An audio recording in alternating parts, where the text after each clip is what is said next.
This is the Big O Show. This is the Big O Show.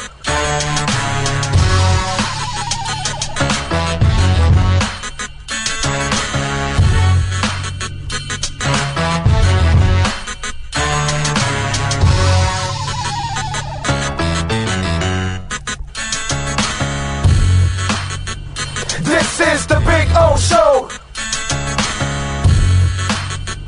This is the Big O Show.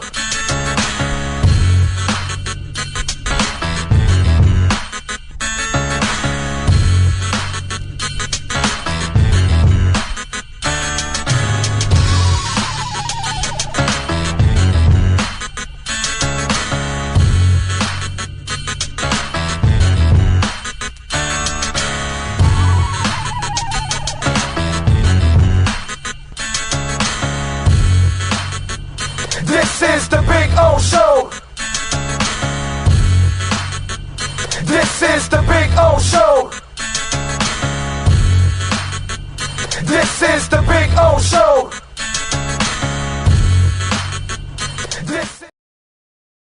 Just one place sold the most Acura models in the last 17 years. Acura of Pembroke Pines. Drive a new 2025 RDX for $19 a month during our 17th anniversary sale. When presenting an award to an employee, athlete, executive, or fantasy GM, make sure you call Orvieto's Awards and More. For 35 years, these custom award specialists have been providing plaques, trophies, custom framing, while providing state-of-the-art laser and computerized engraving, UV printing, and glass crystal etching. They do all their engraving and printing in-house for quality control. Call Charles at 305-949-8098 or visit them at orvietosawards.com. Orvieto's Awards and More, where recognition is rewarding.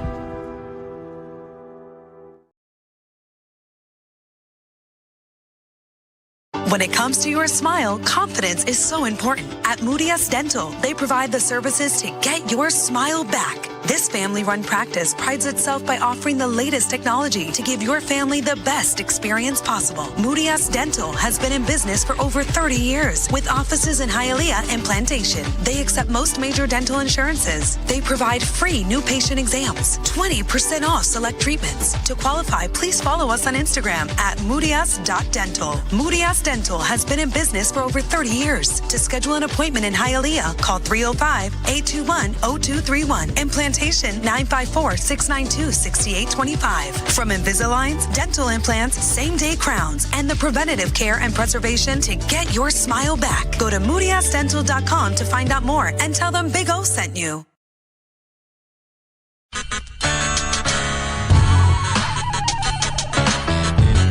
So here we are. I wanted to show you the backyard again because we had some trouble last time, but you know, cuttersedgepro.com does some amazing stuff, and there are the boys and the girl.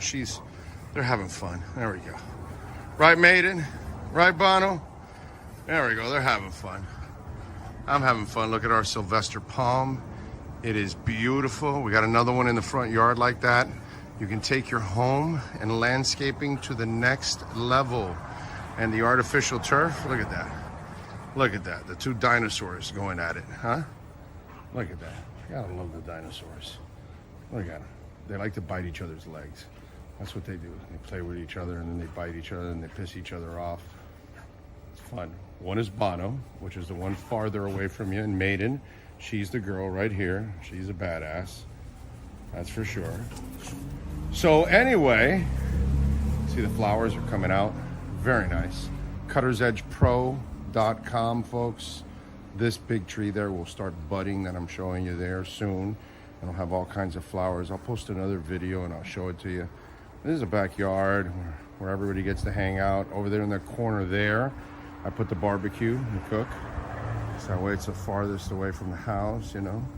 If I light myself on fire or somebody else, we're out in the corner away from everybody. There you go. See, getting some flowers coming out, which is a beautiful thing. And I swear by this artificial turf, it always looks phenomenal. I don't have to cut it. I don't have to water it. And so I'm saving a lot of money, hundreds and thousands in the long run, because I'm not watering or, of course, cutting the grass. And you know, here in South Florida, we cut the grass like every 10 to 14 days.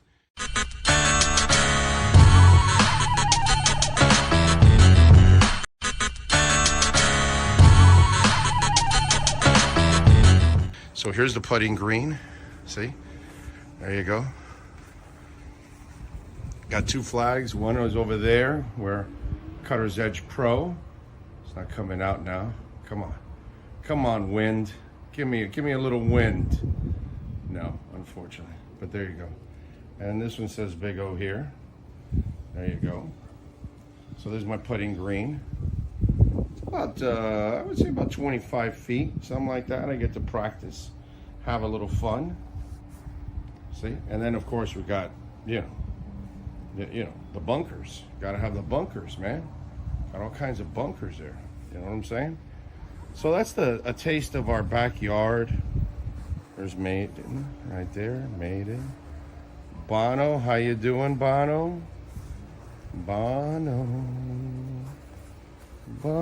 He's a Carolina dog, by the way. These dogs are amazing. Their temperaments are awesome. But there is the Sylvester Palm, which is just beautiful. All right, call my guys, Will and Mike at Cutter's Edge Pro. They will take care of you. Dogs are not included, okay? Can't include the dogs. Those are mine. But the exceptional work, oh, baby. Oh, baby. Yes. Make your home an oasis. CuttersEdgePro.com. Go to their Instagram page, by the way, so you can see a lot of the before and after work that they do. And it is exceptional, baby. This thing's been on here for about 9 months. No grass growing through it or anything like that. Right, Bono? Huh? Bono!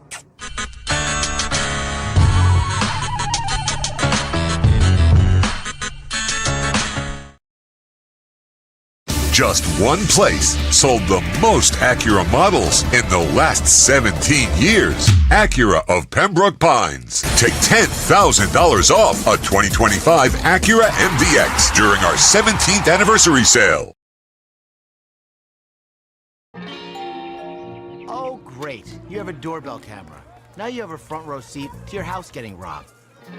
They're breaking into my house! Ooh, there goes the TV. I'm sure it'll turn up at the pawn shop. No, not the TV! Just because you can see them, that doesn't mean you can stop them. With Slomin's, you get 24-hour monitoring, a free home security system, and professional installation. Plus, free doorbell camera, one that'll actually work for you. Get out of my house! Get out of the house! Call 1-800-ALARM-ME.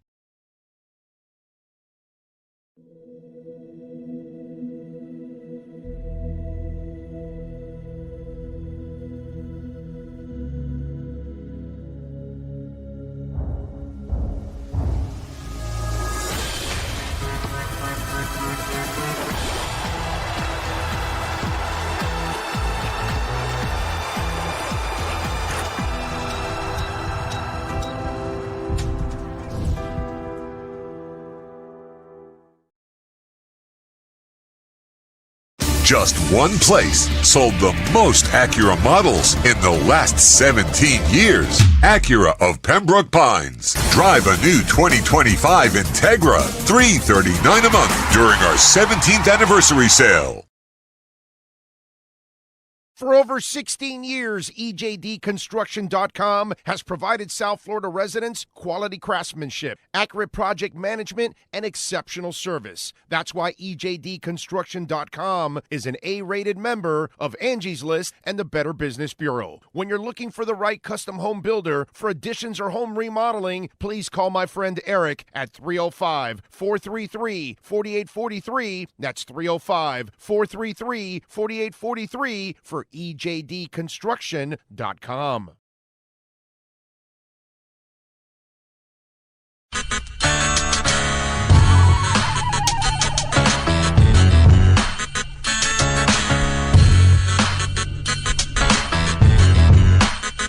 This is the Big O Show.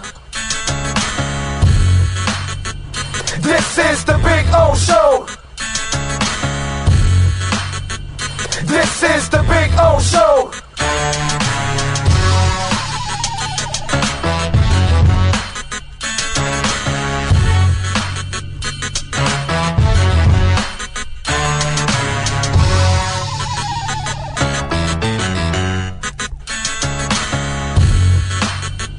This is the Big O Show. This is the Big O Show.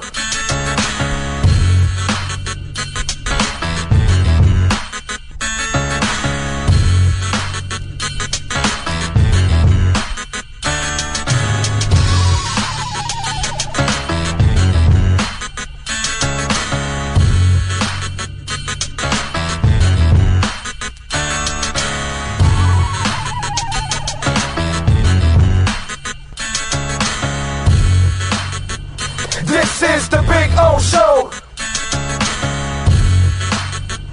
This is the Big O Show. This is the Big O Show.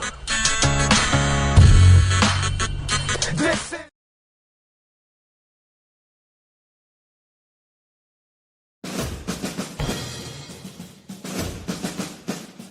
It starts every morning before the sun comes up. Projects are laid out. Plans are made. Equipment is fueled and loaded with inventory to handle all service requests. Orders are given to an army of skilled landscape maintenance professionals, certified arbor trimmers, irrigation technicians, and licensed pest management experts who fan out to communities and businesses all over South Florida. Experienced, on time, and dependable. Our staff is fully trained, licensed, and insured. Contact us by phone, email, social media, or through our website to answer all your landscape questions. We are Cutter's Edge. Total Landscape Solutions.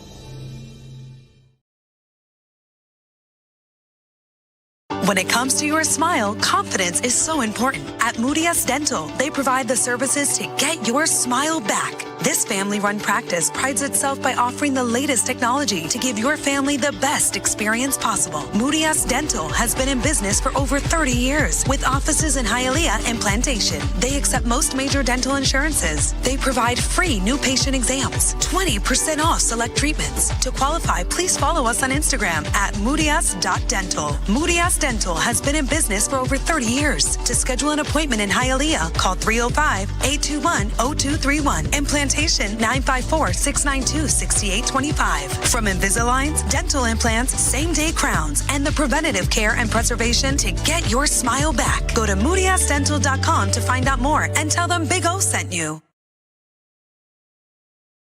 Friends, Romans, and countrymen, epic deals await you at Toyota of Hollywood. You don't have to battle to get discounts of up to $4,500. Your chariot awaits. A Toyota Corolla, not $24,000, $19,988. Step into our arena where everyone is victorious at the #1 volume Toyota dealer, Toyota of Hollywood, on 441 between Hollywood Boulevard and Sheridan Street. Open till midnight.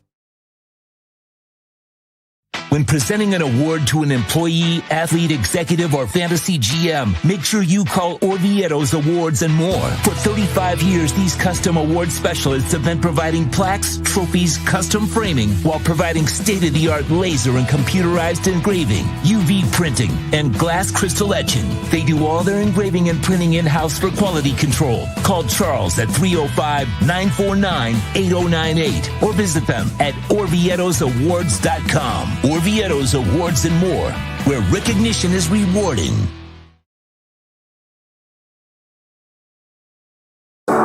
After 40 years, the Big Cheese Miami is still producing great Italian food. They started in 1984. Since then, they've been winning awards while being voted the best inexpensive Italian restaurant in Miami. Visit them for great food, amazing service. Witness the decades of Cane's memories. The walls are like a Miami Hurricanes Hall of Fame. The Big Cheese delivers anything on its menu or party platter menu to your home, office, or even a park for a picnic. Located at 8080 Southwest 67th Avenue, Miami. Call 305-662-6855. TheBigCheeseMiami.com, where they serve large portions at family prices.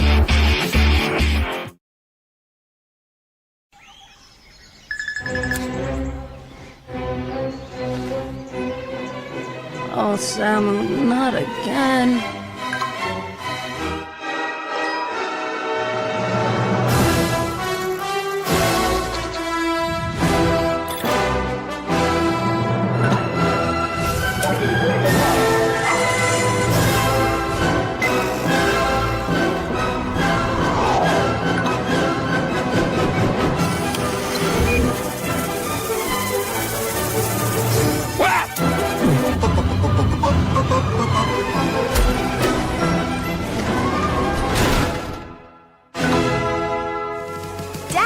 Initiating Daddy's back.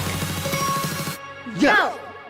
Set the rhythm of your smart home with Slomin Shield Blink, the new integrated smart home platform that automates your life just the way you want it. Slomin Shield Blink. Be the maestro of your own home.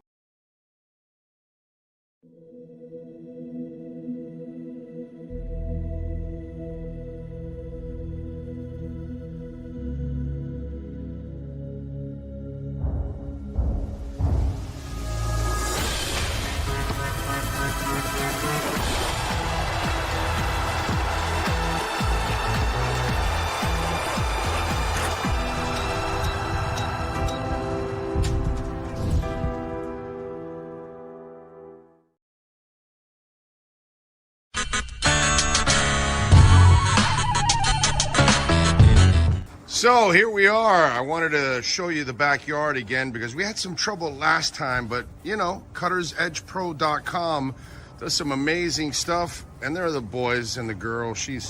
They're having fun. There we go. Right, Maiden? Right, Bono? There we go. They're having fun. I'm having fun. Look at our Sylvester palm. It is beautiful. We got another one in the front yard like that. You can take your home and landscaping to the next level. And the artificial turf, look at that. Look at that. The two dinosaurs going at it, huh? Look at that. You gotta love the dinosaurs. Look at them. They like to bite each other's legs. That's what they do. They play with each other and then they bite each other and they piss each other off. It's fun. One is Bono, which is the one farther away from you, and Maiden. She's the girl right here. She's a badass. That's for sure. So anyway, see the flowers are coming out. Very nice. CuttersEdgePro.com, folks. This big tree there will start budding that I'm showing you there soon. It'll have all kinds of flowers. I'll post another video and I'll show it to you. This is a backyard where everybody gets to hang out. Over there in the corner there, I put the barbecue and cook.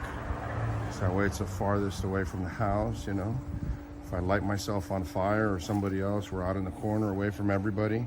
There you go. See, getting some flowers coming out, which is a beautiful thing. And I swear by this artificial turf, it always looks phenomenal. I don't have to cut it. I don't have to water it. And so I'm saving a lot of money, hundreds and thousands in the long run, because I'm not watering or, of course, cutting the grass. And you know, here in South Florida, we cut the grass like every 10 to 14 days.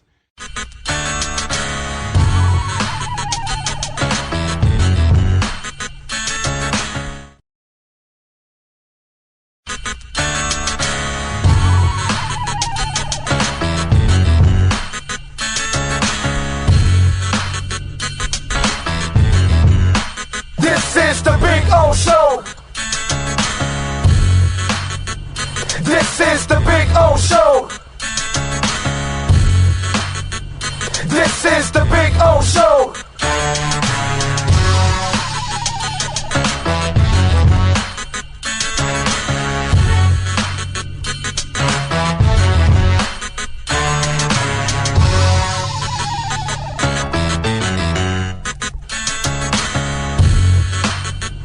This is the Big O Show. This is the Big O Show.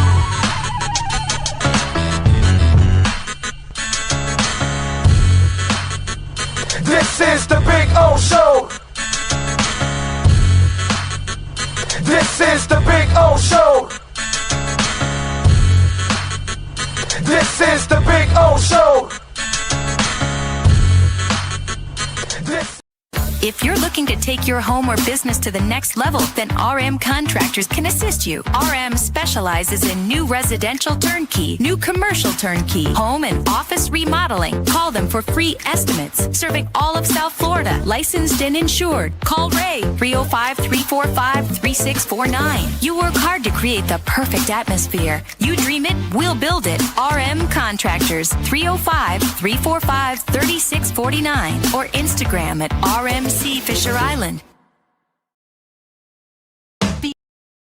Before you buy or lease a Honda, Volkswagen, Hyundai, or any other model, compare Subaru, rated #1 in safety at Subaru of Pembroke Pines. Buy with 0.9% financing, 0 down. Forester with symmetrical all-wheel drive, $259 a month. Crosstrek with symmetrical all-wheel drive, $239 a month. During the Subaru A Lot to Love event at Subaru of Pembroke Pines, South Florida's #1 volume Subaru retailer.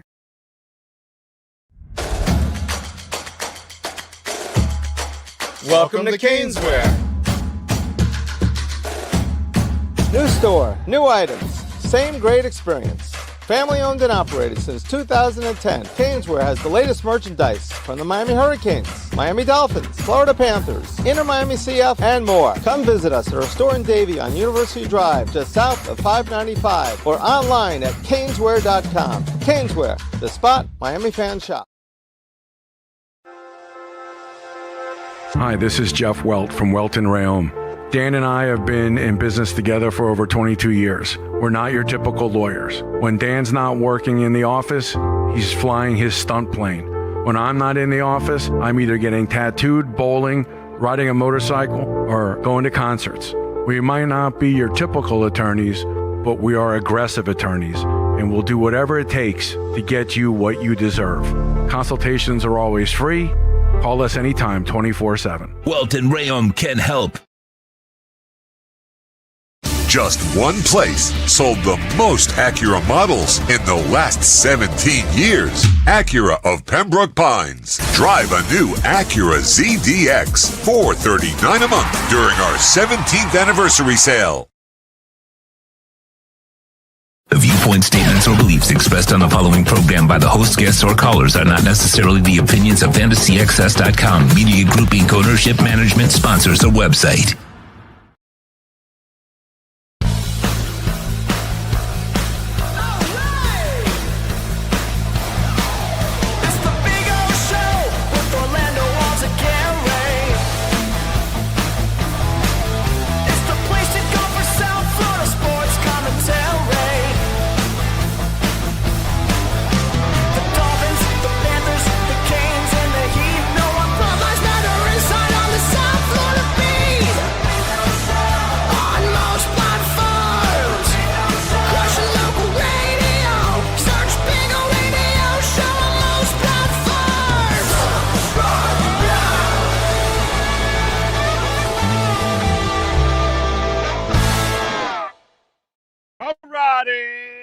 Good morning, boys and girls. Yes, sir. It's a beautiful Monday. We are a couple minutes late, but we were doing an interview. So we'll have a Canes interview being posted on the platform in a little, I don't know, whenever Sean puts it.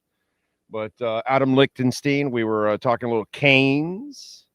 So got a little Canes interview for you all. Will be posted there. Tried to get it live, but he had to go do some stuff, so we pre-recorded it and got to talk a little Canes, which is awesome after a great weekend of kicking the Gators' ass. And the Canes, it's so good to have the Canes back. Are they back all the way back? Of course not. But man, they're better than they've been the last 20 years. Okay? And so that's what I'm going to say. I'm watching more of the kind of football that I've been dying to see from the Canes or the other stupid team on Sunday. They can't figure it out. So now that they have figured it out, that's going to be a lot of fun. They got a bye week this week, so we sit back and watch the rest of the rest of college football, and Florida State. They take on Virginia. I think it is, right? Virginia? Yeah, Virginia on Friday. And then we've got FSU in Miami the following week. And that's going to be a lot of fun at Doak Campbell. I like it that it's on the road. A nice test for the Canes. They've had, some good tests right now. There's a good road one for them to go to Doak Campbell and get a victory and go to 5-0. That would be absolutely phenomenal. They move up to number 2 in the AP poll. It's just really a lot of fun to watch because obviously all we have is misery on Sundays, except for yesterday since the Dolphins weren't playing. But it's just good, man. It's good. It's good. It's good. It's Monday, by the way, today. And we are enjoying a beautiful day on a Monday, September 22nd, 2025. It is day number 18,878 since the Miami Dolphins lifted the Vince Lombardi trophy. It is 91 days since that Bitcoin is over 100,000, although we got ourselves a little bit of a dip here, a sweet little dip here. Speaking of dips, you can make a donation, Cash App or Venmo at Cash Big O Show. That is Cash Big O Show, Cash App or Venmo. You know what, Sean? We need a new countdown. I've got 2 countdowns that we do, right? The Dolphins, Bitcoin over 100,000. Dude, ask Grok, when was the last day the Canes won the national title? Let's do a countdown that actually becomes a little bit more realistic. The Canes actually may have a shot at a national title this year. Probably won't win it, but, they're a hell of a lot more in the mix than the Dolphins ever will be. So get me the exact number since the Canes won a national title, because that's a fun countdown to do also.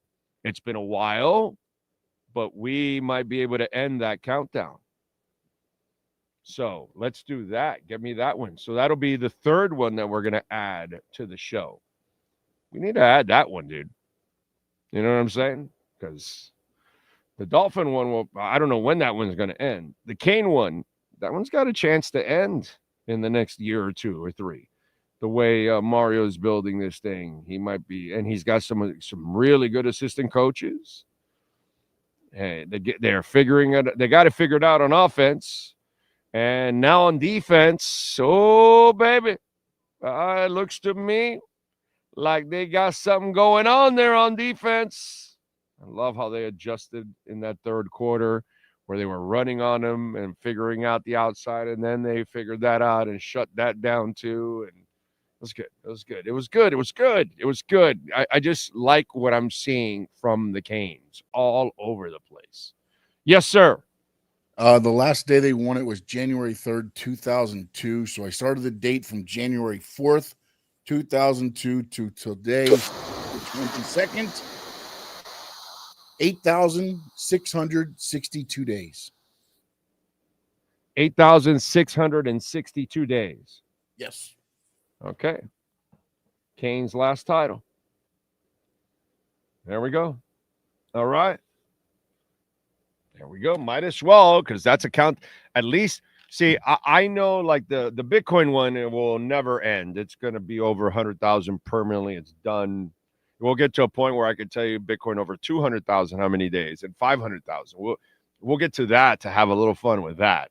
So that's a fun countdown, The depressing one is the Dolphin one, but the Canes one is one that, yeah. So 8,862 days since they won a national title. All right. So let's see. Now we've got to get it done, baby. Get it done. End that countdown. Maybe this year. Maybe in a couple hundred days. They'll end it. We'll see. We shall see what we shall see. Cash App or Venmo at Cash Big O Show. That is Cash Big O Show. Cash App or Venmo. You can make a Bitcoin or Ethereum donation. Chainlink and Solana also, by the way, you can make those donations too. We appreciate it immensely. We encourage it, of course, because we get 100% of the donation, whereas at the Super Chats on YouTube, we get 70. YouTube takes 30. So that's why we encourage that as always. Thank you all out there for supporting the show. All right. What else do we have going on? Ty in the Bronx. Thank you for the love in the Super Chat. Says the Canes are almost back and the Finns suck ass. Yes, they do. The Finns do suck ass. Ty in the Bronx again. Ross, not ready to clean house yet, just shaking my head. It's disgraceful. It's disgraceful. And by the way, our condolences go to the Greer family. Chris Greer lost his dad, Bobby Greer, and passed away. As Mike Reese put it this morning on Twitter, and thank you, GusGus1388, for forwarding that to me. He put the architect of the Patriots dynasty, Bobby Greer, rest in peace. The guy that told Bill, yeah, maybe you want to take this quarterback here in the 6th round. Oh, okay, I'll take him. I don't know anything about quarterbacks, but I'll take him. So that was Bill. And so Bobby, rest in peace. So our condolences to the Greer family and their loss, obviously. Nobody likes to lose their parents. That's always devastating. I think about my dad every single day, and it's been over 30 years. So, yeah, it's just one of those things. All right, what else do we have going on? Lenny Pena and Gabriel also, I see. Pat in Asheville, missed my second Dolphins game since 96 on Thursday. Wolf Alice and Wet Leg concerts in New York that night were much better, and I didn't stay up replaying the game in my head until 3 a.m. LOL. Yeah. You know, Pat, that's the beauty of people like you and me. I feel bad for the people, and there's a lot of you out there, unfortunately. I feel bad for you all that you only have sports and you have no other hobbies, no other passions whatsoever. I feel bad for those kind of people. You know what I'm saying? Because you have nothing to fall back on, you know? And it's just one of those things that's sad. We can all be sports fans. I love sports. Obviously, I've been doing sports talk for 30. This is going on. This is my 35th year. Going to complete it. You know, it's crazy. So I've been doing it for a long, long time. I love sports, but I have other passions, dude. You know, and like Pat, music is definitely one of my passions. And I'd rather go to a concert than watch a game, because I can watch the game after. I can record it and then watch it after. It's not a big deal. I won't be able to catch the concert again. And the good thing about music, which Pat can back me up on this, 99.9% of the time you're coming out super happy. Once in a while, there'll be a concert that somebody didn't perform well, or they were sick or whatever, and you're not happy about it. It happens. That happens. Life is not perfect. But more often than not, you're going to walk away super happy because you went to go see a band you like, just like you go see a team you like, but the team can let you down. The band rarely does. You know what I mean? The music rarely does. You know? So it's just one of those things. I can go to a U2 concert, and I know I'm going to walk out like I was in a service. You know, I'm going to feel like spiritually just so much different when I walk out of that concert than when I walked in. You know, when I walk into a Dirty Honey concert to pick a young band, I'm going to walk out just feeling a pep in my step. You know what I'm saying? Because I know I just witnessed, a hell of a performance, and it never lets me down. So I would suggest for those of you out there that struggle with all sports all the time, only sports, I would suggest that you pick up some other passions. That is very important, and it's also a great way to release and get good emotions going. Lord knows, if you're all Dolphins, when do you get good emotions? Never. Never. Never. It always ends bad. It's a movie that ends terrible every single time. Every single time the movie ends terrible. Get another passion, man. You know what I'm saying? That is something that will help you cope with something like the Miami Dolphins. And by the way, the Hurricanes football team was something we've been coping with for a couple decades now. Now is when it's starting to get out of the funk. But it was kind of in the same area for us. Kind of screwed up. Anyway, just so much fun watching the Canes take care of business and go 4-0 against the Canes, and watching Inez Cooper and Brockemeyer and Mawanoa and company and McCoy and Bell just run people over. That was just absolutely awesome. I think they were our Cutter's Edge Pro edge of the game, right? Was the O lineman on Saturday night? Because they brought that edge, dude. They brought that edge. That is fun.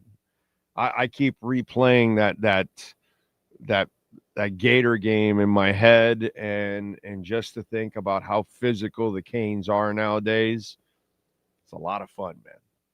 It's a lot of fun to see them dominate the way they dominated the other night. I really like it a lot, man. By the way, Murias Dental, proud sponsors of our program. We love the Murias family. They do great work. If you live in Dade or Broward County, Dade, 305-821-0231, Plantation, 954-692-6825, Invisaligns, dental implants, preventive care, cosmetic surgery. Go to the Instagram page at murias.dental. That's at murias.dental. And tell them that Big O sent you. When you go, I promise you that they will take care of you, man. Good people there at Murias Dental. All right. Dolphins, by the way, favored by 2.5 over the Jets. The over and under is 45. Jets are plus 125 and Miami minus 150. When we had Chris Perkins on in the postgame show, he was pumping that hopium, because, our writers, it doesn't matter the sport. Doesn't matter. Writers, especially early in a season, will not say this person needs to be fired. They don't do that anymore. I don't know why. I'm going to ask Feronis that when we bring him on Friday, because I think we're doing Friday this week. Yeah, Friday with him this week, and then he'll join us on Monday night. I'm going to ask him, why is it like in the heat, right? Nobody really is saying that Pat Riley and company have really dropped the ball, and that's been the problem for the last 10 years. They're not really going all out saying it's been a real problem that they refuse to adjust. And I don't see, at least I don't know anybody on the Dolphins beat that says that, Mike McDaniel needs to be fired. And they didn't fire him, which is ridiculous. I don't know what's going on. More and more it tells me that this is Stephen Ross's guy more than anything else. But it is what it is, right? And just to continue in this direction with that guy, it's depressing. It just is. And it doesn't give you any kind of hope whatsoever. It's a weird thing that is going on with the Miami Dolphins. I don't get it, to be quite honest. I just don't. Anyway, what are you going to do? Pat in Nashville says, Brooklyn Rob was in your neck of the woods Thursday and Friday. Oh, you were up there. I see what you're saying. True FinFan, thank you for the love on the super chat. Says, I hope Frankie's okay. Gators, Georgia Tech, FSU. Ty in the Bronx again. Thank you for the love on the super chat. You guys, you and True FinFan are chiming in. He says, Mario finally found his DC. Canes will beat FSU. I agree. I think the Canes will beat FSU. What else? Oscar says, since we're so green on the defensive line, in your opinion, should we kick the tires on Christian Wilkins once he settles his money with the NFL and is fully healthy? Maybe. If the young guys don't improve, you could do that. But I mean, Oscar, where are you going? So why would you bring Wilkins in?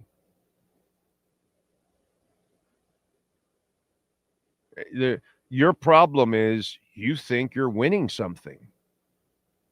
You're not winning shit, dude. So play the green guys. Play the young guys.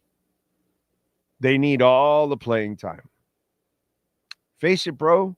Team's going to suck, and they're not going to the playoffs. So stop trying to win. I've been telling you they're not trying to win all offseason.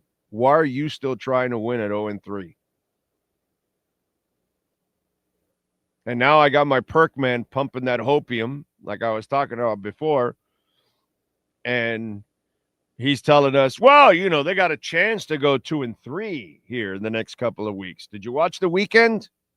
Let's see. They play the Panthers and the Jets this week, right? Well, the Jets played the Bucks to a 29-27 finish that the Bucks had to, all the way to the end, win that game. And then the Panthers that they play in 2 weeks trounced the Falcons 30-0. Keep pumping hopium. I'm not exactly sure why the MO of writers nowadays is to pump you with hopium. Hopium that you'll get Kevin Durant last year, the year before, this year. You'll get whoever, Donovan Mitchell. You'll get, whatever. Hopium when you have no chance at any of them. None whatsoever. Why? Because you got an interview? Oh, yeah, that really is. Yeah, that really gives you a chance. Not the fact that you don't have the picks or the space or the players, the facts. But no, let's pump hopium. I'm not sure what the new thing is nowadays with writers that, especially beat writers, they don't want to fire people. That changed in this business. Writers used to openly say, yeah, no, this guy should not be working anymore. They're afraid now. Oh, you hear them on TV or radio. Well, I'm not the guy that fires people. Why not? Why not? Why aren't you the guy that fires people? Oh, because you got to walk into the building? I used to do that. So what? It's just an opinion. You might be wrong. Then again, you might be right. You're afraid of being wrong? Can't be afraid of being wrong or failing in life. You won't succeed. So I had my man Perk pumping that hopium to you guys the other night. Well, the next two games are so winnable. Like the first two games were so winnable. By the way, any of you idiots done playing the schedule game? You done with the schedule game already? I mean, I don't know how many years I got to keep telling you all, don't play the schedule game. That's stupid. You have no idea who's going to be good and who's going to be bad. And here you are. Most of you that play that silly-ass all of you that play the silly-ass schedule game, none of you had the Dolphins 0-3. because you play the silly ass schedule game. You had them 2-1. All the silly ass schedule game people had them at 2-1. So don't play the schedule anymore. Look at Chris Perkins. He's playing the schedule game again already. Oh, no, the next two, very winnable. They'll be 2-3. Really? You going to Carolina. The Falcons just went to Carolina, and they lost 30-0.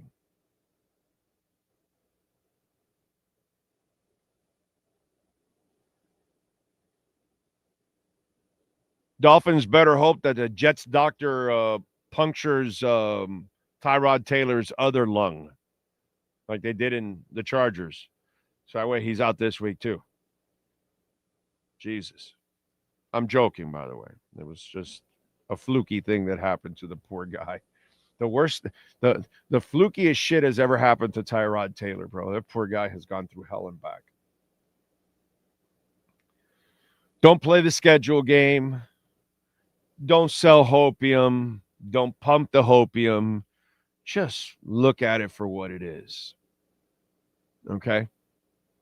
Hopium doesn't really help you. Get a hobby, not hopium. It helps you deal with the Dolphins. Get a hobby. Anyway, let's get to our 3A graphics sports calendar. The Lions and the Ravens tonight. Ravens, by the way, on Monday Night Football, favored by 4.5. The Lions and Ravens over and under is 53.5. Lions plus 185 on the money line. The Ravens minus 225 on the money line. In college football, the Canes are off this week. They move up to number 2 in the AP poll. Inter Miami over the weekend. 3-2 win over, if not the worst team in the league, one of the worst teams in the league, the DC United. Wednesday, they're at NYCFC at 7:30, and Saturday at Toronto at 4:30. One hell of a stretch this week for the old legs. We'll see what happens there. Brooklyn United, or Brooklyn FC, will host our very own Fort Lauderdale United this Saturday at 3 o'clock. They were off last week. This week, they're back in action. Shay Allen, the defender, will join us at noon. So we'll have a little fun with her, and we'll preview the action. That is your 3A graphics sports calendar. Dolphins taking on the Jets. Dolphins favored by 2.5. The over and under is 45, plus 125 on the money line. Miami minus 150 on the money line. Reach out to Alan Blanco if you're looking for custom printing and embroidery. 786-618-1443. And tell them that Big O sent you. I promise you, they will take care of you. All right. Cash App or Venmo at Cash Big O Show. That is Cash Big O Show. Cash App or Venmo, and you can make a Bitcoin or Ethereum, Chainlink, or Solana donation. Bitcoin is at $113,000. Ethereum, by the way, also in this dipster, it's at 4,200. Was that 41 something just a little bit ago, and now it just starting to climb now as it what it did is a lot of the longs got liquidated, and that's why we had, let's see how much we've had, over $1.8 billion liquidated from the crypto markets. $1.8 billion. So that will move the markets just a little bit, you know. That might cause a little bit of a problem, a rift for some folks out there. Anyway, why don't we get to a little crypto segment? Why don't we do that, since we talked about where Bitcoin and Ethereum is? As for the markets, by the way, just to give you the heads up where we at with the markets right now. Let's see, the Dow, it is opened up in the red. It is down 40, almost 48 points. The S&P is down 5.5 points, and the NASDAQ is barely down. I mean, barely up, barely in the green. Strategy, MicroStrategy, and Michael Saylor, they bought another 850 Bitcoin for $99.7 million at 117,344 per coin, a little bit higher than the average right now. They now own a total of 639,835 Bitcoin worth $47.33 billion and at an average of 73,971 per coin. Metaplanet, the other strategy type company out in the Far East, they acquire 5,419 Bitcoin for $632.5 million at 116,724 per coin.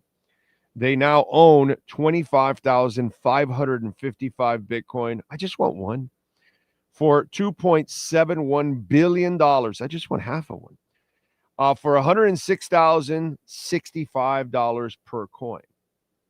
So they are climbing. Vivek Ramaswamy's Strive company buys 5,816 Bitcoin for $675 million. Probably nothing. I mean, don't take it serious. I mean, it's not like, it's not like something that people really are, it's important or anything like that, or you're just going to explode in value and it's rare. Yeah. They're probably just doing it for fun. That's why they're acquiring all those things.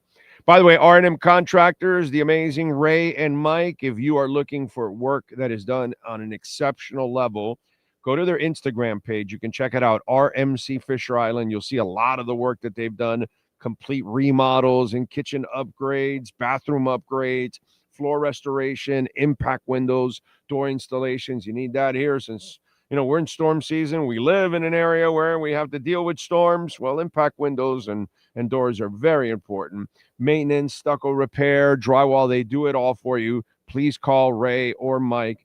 They'll take care of you. 305-345-3649. And they are always sponsoring all of our crypto segments here on the program. And we appreciate that immensely. Think Blue Dodger says, oh, you're right. Get laid instead of playing the silly schedule game. Amen to that, dude. I'd rather you guys playing the schedule game. I'm getting laid. I'm with him all the way on that. Getting laid is way better than that. Way better. Way better. Let's see. Ray says, when you're a casual fan, Hopium provides more chances for beat writer articles to get read. Exactly. That's what they're doing. It's what they're doing. It's the change that I've seen where beat writers used to talk about, like, it's probably time for them to make a change and this, that, and they won't, and they just won't not entertain that kind of stuff on all the beats. All the beats. I remember when I was saying, like, hey, they need to fire Dale Talon. Nobody would touch it. Nobody in the media would touch it. It has to get so obvious. Like, you have to do cocaine on a desk for a hooker for somebody to say, oh, no, they should fire him. Oh, really? But now's when you feel they should. Oh, okay. All right. Okay. I'm not sure. It has to be so obvious that, like, they feel they're not going out on a limb anymore, or they're not going to get any criticism because everybody feels it. That's kind of the way I feel it is nowadays, that the beat writers have kind of changed in that direction, that they're not willing to go and say some of the things that they need to say since they're on the beat. It's just not, they're not critical of people that they're on the beat with nowadays. It has to, the shit has to hit the fan already. And well, yeah, no, he needed to go. Well, yeah, already. He got fired. Thanks, dude. Appreciate that. So that's kind of what has changed in our business over the years. It's kind of great, isn't it? Anyway, What else do we have? N-Curb. I've never seen that one. Maybe Ross is letting it play out now because the issue is that McDaniel has 2 more years left on his contract. If that's the case, then you're not committed to winning. That's all. I mean, it's their fault for extending a guy that didn't deserve to be extended. Did anybody write that? Can anybody find an article that a beat writer, the day they extended McDaniel and you found out, did anybody write, like I said, the day we found out about this, how are you extending this guy? He has accomplished nothing. Because that is the truth. Why would you extend him? So, if that's the case, N-Curb, that's your problem, not mine, dude. You're the idiot that extended him. There was no reason to extend him. You're a moron. You screwed up, Stephen Ross. So, anyway, Miles Deep says, good morning, Owen Sean, Miami fan. Panthers time is here. Yeah, man. Yeah, we got the Canes going. We got the Panthers back in action. It's going to be a lot of fun. The Heat is going to be mediocre. It's more of a developmental year for the Heat. You maybe a good year is if they're a play-in team. That's it. That's a good year for them now, is a play-in team. So, because I'm not pumping you with a hopium that they're like a 6th or a 5th seed. They're not. They're not a 6th or a 5th seed.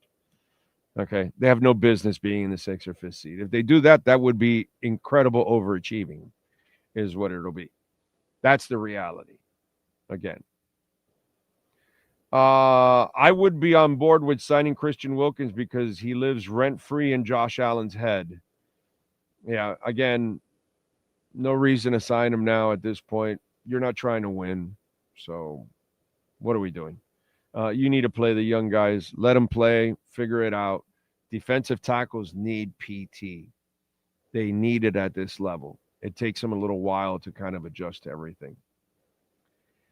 Josh says, I remember you even said that the Panthers had to trade Huberdeau or Barkov because they didn't mix. Exactly. I said you had to trade one of the two because they were goobers, and I would trade Huberdeau. Yes, I wouldn't trade Barkov, but I said, yeah, the team cannot be led by Huberdeau or Barkov. Nobody ever said that. Nobody. Now, one person on the beat, nobody said Huberdeau needs to go. You need to go get a real star that can rattle the cages in that locker room. Kachuk is the guy. Yeah. It's disappeared. It's something that has disappeared in our business. Is that, have some teeth. Have some teeth. Not enough teeth in the media nowadays. They work a little afraid of expressing opinions. Put it this way. If every beat writer on the Dolphins is all right with McDaniel here and not one of them has requested that he should be fired in their articles, somebody's lying. Somebody's lying. There's no way you get a group of 5, 7, 8 people and they all agree that you should keep McDaniel. No way. No way. So somebody on the Dolphins beat is not being honest. At least, I'm going to say at least one, which is really not one, but let's just say, for shits and giggles, there's one person on that beat lying. They know McDaniel should have been fired already. They know McDaniel shouldn't have ever gotten an extension. But I haven't read that from anybody. And if it's out there, please tell me, because I'd like to know which person on the beat says that. You know what I'm saying? So that I don't know. I haven't seen anybody specifically write that. That's like on the beat.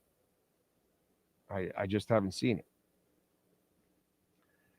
Big O, do you think he lost the he last the whole season? Oh, I think he's gone by week 10. I told you.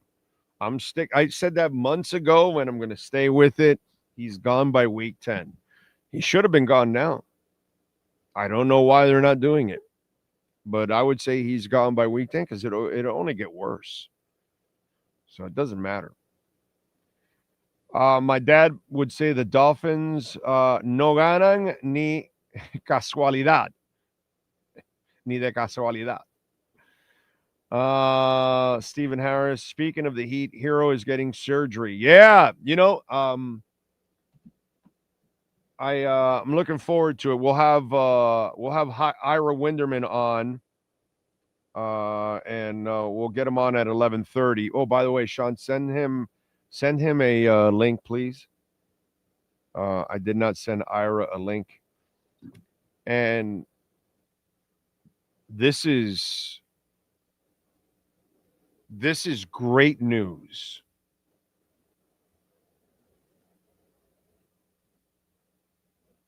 It is. Tyler Hero, this is fantastic news. I'd like to know, by the way, which is the beat writer saying this. Anyway, and we'll see if, because I don't even think Ira has said this. Maybe he's starting to admit it. Yeah, I think we've gotten him finally to come on over to the dark side. But this is great news. Maybe this will stop the Heat from doing Heat things. Because, Heat things lately are bad things. They're not good things anymore. The Heat now is an organization that doesn't know what to do. Sorry. It's just kind of the way it is. The last 10 years, you've shown me you don't know what to do. But now, it really doesn't take a lot of intelligence to say what I've been saying for a while. Mr. Fragile finally broke down. So he lasted all year because he's trying to get that contract. Well, guess what? Mr. Fragile couldn't even last in the offseason. So if this isn't a reminder for Pat Riley and the Harrison family, don't be stupid. Don't give this kid a max deal. You just got a gift.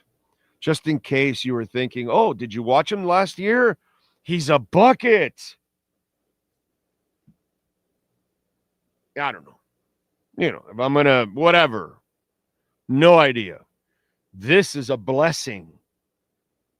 Sorry, I feel bad that the kid got injured for him and surgery and all of that, whatever. Yeah, great. Horrible for him.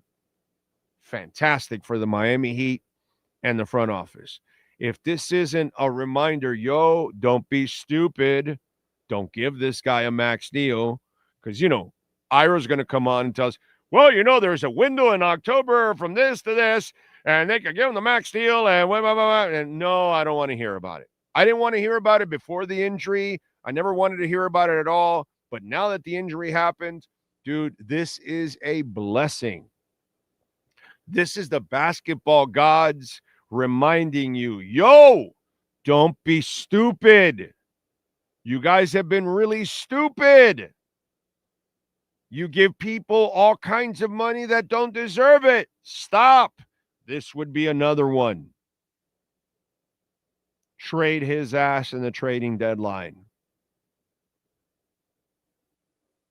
I mean, if I don't know how much more of a message can you get than that right there. And he's out there, he's shooting out the finger and on social media, and I'm gonna,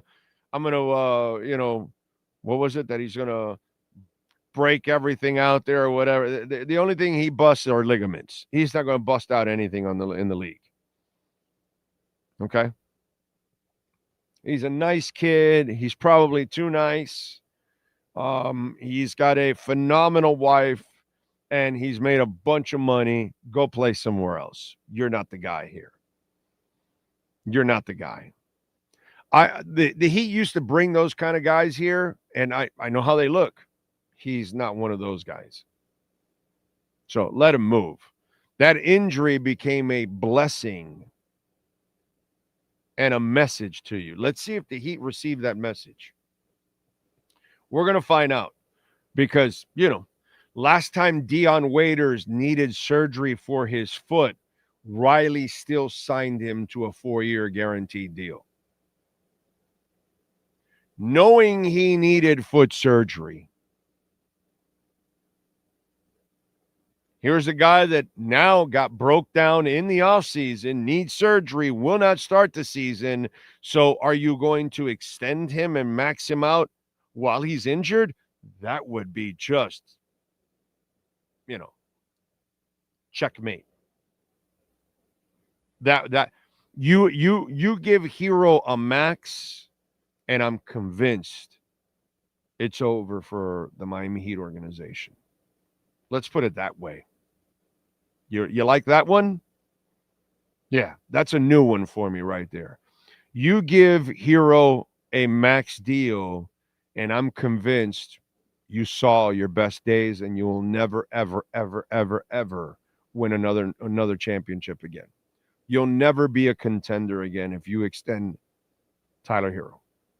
You do that, then I know you're content with just getting by and being just enough to tease people, but never really be a championship caliber team. That will be your mistake and the message that you send to your fans. If you max out that guy who is not a max player. End of story. There's nothing else to talk about. Anyway, Cash App or Venmo at Cash Big O Show. That is Cash Big O Show. Cash App or Venmo. Ho Yoon. Thank you, sir. You are amazing. Appreciate you immensely. Thank you, thank you, thank you. Your generosity is just awesome. Thank you, thank you, thank you. Cash App or Venmo at Cash Big O Show. That is Cash Big O Show. Cash App or Venmo, and you can make a Bitcoin or Ethereum donation. You can send in your questions, comments, insults. Ho Yoon just says, have a great day. That's it. Rarely ask any questions or anything like that. One day you and I will have a beer, man. Where is it that you live, by the way? Do you live here in South Florida, Ho Yoon? I wonder, because I'm always appearing in different places.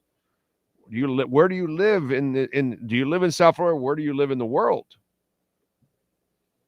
So who knows? I might visit you one day. So thank you, sir. Appreciate you. As always, your generosity is second to none, my man. Second to none. Thank you. Thank you, thank you, thank you. Very, very kind. Let's see, what else do we have? I started watching the Dolphins the first year of Fiedler. All I know is mediocrity or simple trash football at times. It's hard, I gotta say, supporting this team. It is. It's hard supporting the team. I get it. Kevin says, Big O, just out of curiosity, who's your favorite Heat player of all time? Have a great day. Thank you, my man. Wade. Wade's my favorite player of all time. Yeah. Wade, and then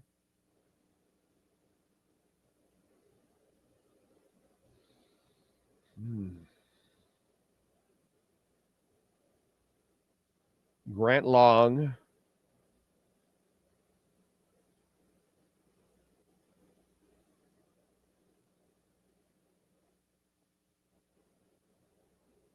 Tim Hardaway.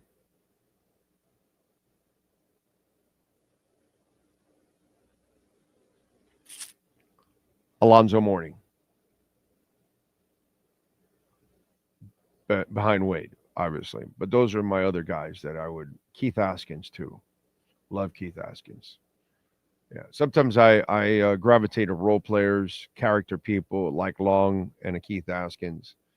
Then obviously stars like Wade and Zoe and Timmy. So yeah. Those are probably some of my favorite players of all time. What else do we have here? Emilio Narvez, Big O, very smart is why I watch your show. I don't know about that, but thank you. That's very kind of you. I don't know if I'm smart is not something that I've ever been related to, but thank you. That's very nice. Very nice. AJ says Finns won't fire McD and Heat won't trade Hero. The front office won't let it happen. I don't think it's Riley's decision with the Heat. AJ,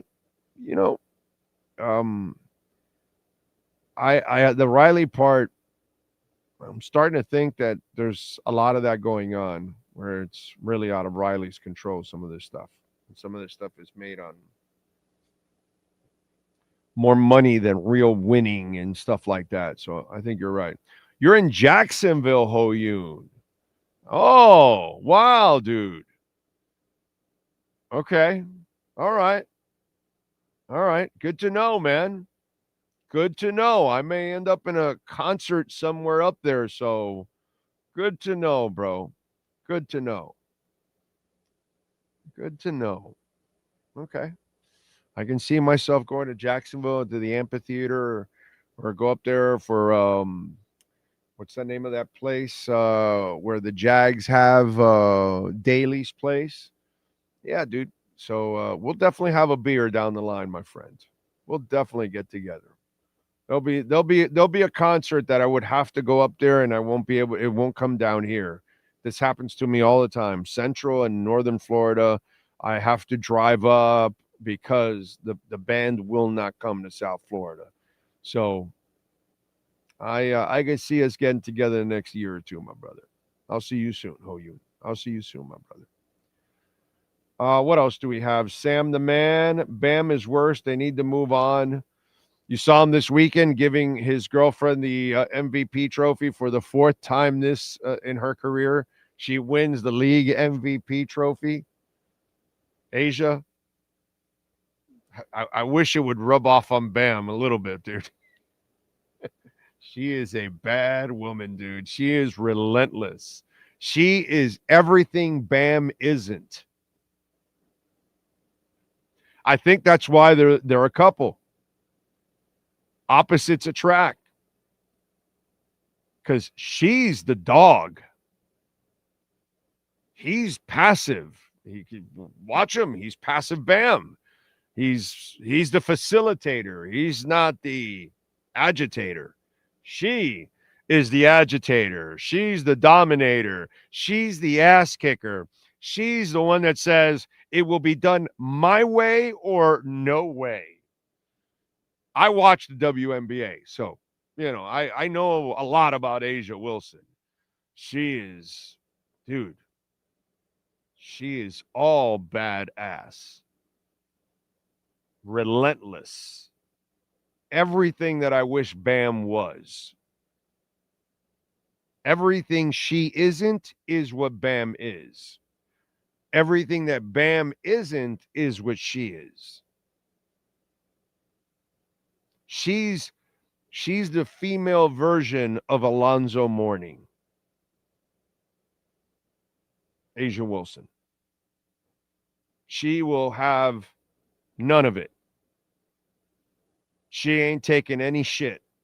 She's going to give all the shit. Okay? She'll be delivering it all. Yeah, it's really amazing. And this whole thing about opposites attract, it is so true. And that couple there is exactly the perfect example. Oh, my God. Yeah, dude. Yeah. It's crazy. By the way, Slomin's Home Shield. Yes, sir. You know, Slomin's been a proud sponsor of our program now for, man, it's like 5 years now that they've been with us. And now the future of smart home security is here, and it's Shield Link. From a single intuitive app, you can control lights, climate, door locks, music, blinds, TV, just about anything in your home. You're headed home, turn on the AC.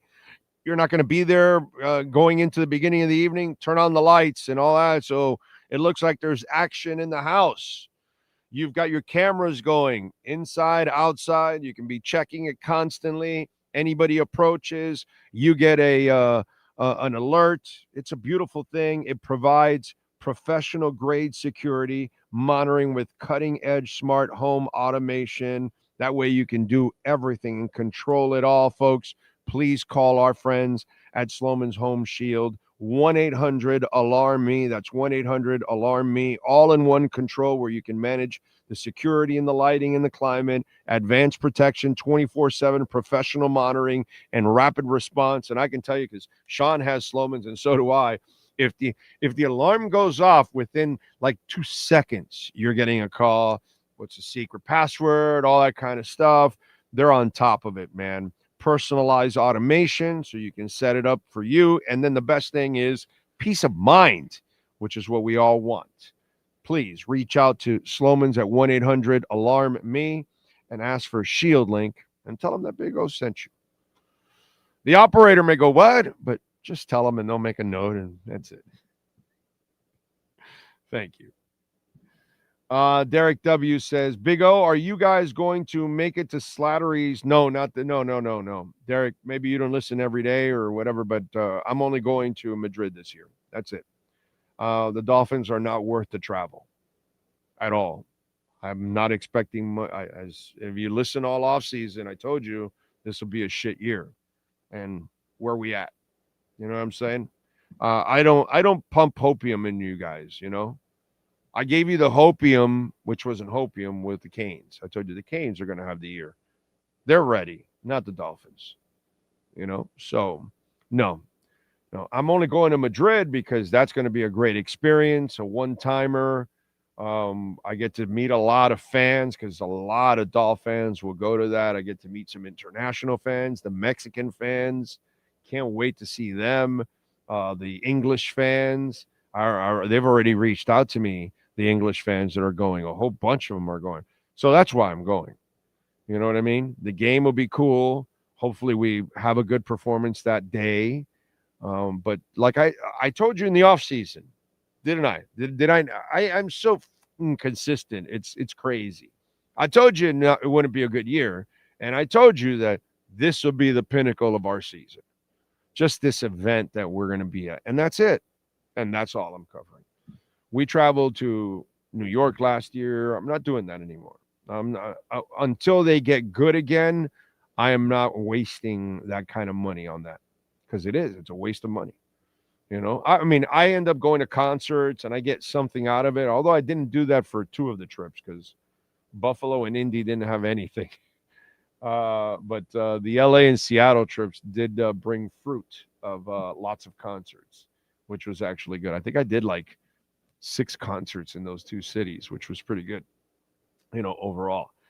But yeah, that's we're not doing it. It just takes a lot of time and the equipment, and Sean basically spends all of these trips in the goddamn hotel or Airbnb, you know, what's it called, editing the entire time. You know what I'm saying? And better for him to be at home and instead of doing all that shit and lugging all this equipment and all that for a team that's not worth it. You know what I'm saying? So there you go. They're not worth the trouble. It's trouble enough that we cover it for them. So when they get good again, hell, I'm not even going back to camp anymore. I can tell you already, I won't be there next year again. They will not get my attendance to a training camp again until they're good. I'm just I have to get to a point now where I have to waste less of my time with them. You know what I'm saying? They're not worth it. So they're just aggravating. That's all it is. So what can I tell you? Earn it, bro. Dolphins need to earn it. They don't earn shit. They don't earn shit and they don't deserve anything. That's the bottom line. They don't earn shit and they don't deserve a damn thing. How crazy is that? Bag on head. Thank you for the love on Venmo, sir. Very nice of you, as always. Thank you for your generosity. Good morning. That's a great Mount Heatmore. Wade, obviously, long for his hustle. Hard away clutch shots. Zoe, one of the best humans on the planet. Honorable mention to Ray Allen for the shot. Amen. Amen. And Bosch for the rebound, the block shot, and the assist to Allen. Because, you know, we got as much as Bosch gets killed, and listen, I wasn't happy with him during the blood clot years. I gotta say. And it's not because of the blood clots itself. It was what he did to Pat Riley. Can't forgive him for that. He was going to Houston for less money. And he said, no, well, I'll go back, but you have to pay me the max. So they had to pay him more to come back. And he was leaving Houston for less. That's unforgivable, bro. It's unforgivable. You know, they gave you the platform to win a couple titles and you hold a gun to their head. I'm not a fan of that. Not a fan of that. So I wasn't a fan of what LeBron and Wade and Bosch did to Miami when they wanted their bird rights, so they made Riley trade picks for them when they could have just come here outright without forcing the trade and losing picks for no reason. You could have used those picks to improve your own team.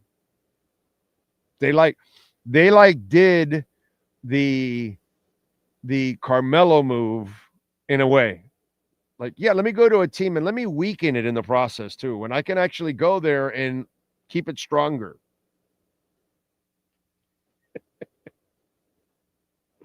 The greed, right? Yeah. You could say it's about winning, but maybe that's why that first year you didn't have what you needed. And since you let JJ Barea, post you up, LeBron, and you were like a little bitch in that game. Well, if you all had your first rounders, maybe Riley could have added more pieces and you could have won that one, since you didn't have the balls to win that one. It's interesting how it works out that way. Cash App or Venmo at Cash Big O Show. That is Cash Big O Show. Cash App or Venmo, and you can make a Bitcoin, Ethereum, Chainlink, or Solana donation. And thank you, Bag on Head. Very nice of you. Appreciate you immensely. Thank you, sir. Crazy stuff. UCF beating UNC. Was that awesome or what? I watched that. I had to watch that. That was just, must-see TV. You got Jordan Hudson in her little skirt and her high boots before the game, there with Daddy on the sidelines, asking him for a couple dollars. And then they go out and lay an egg. And by the way, does UFC get another national title for this? They do? Okay. Gio Lopez got injured, so I feel bad for the kid, but he's a terrible quarterback. And it just really goes with Belichick. He really knows how to find his quarterbacks, huh? If it wasn't for the late Bobby Greer, who we just lost this weekend, he probably doesn't have one title. Okay? Anyway, 63 yards rushing.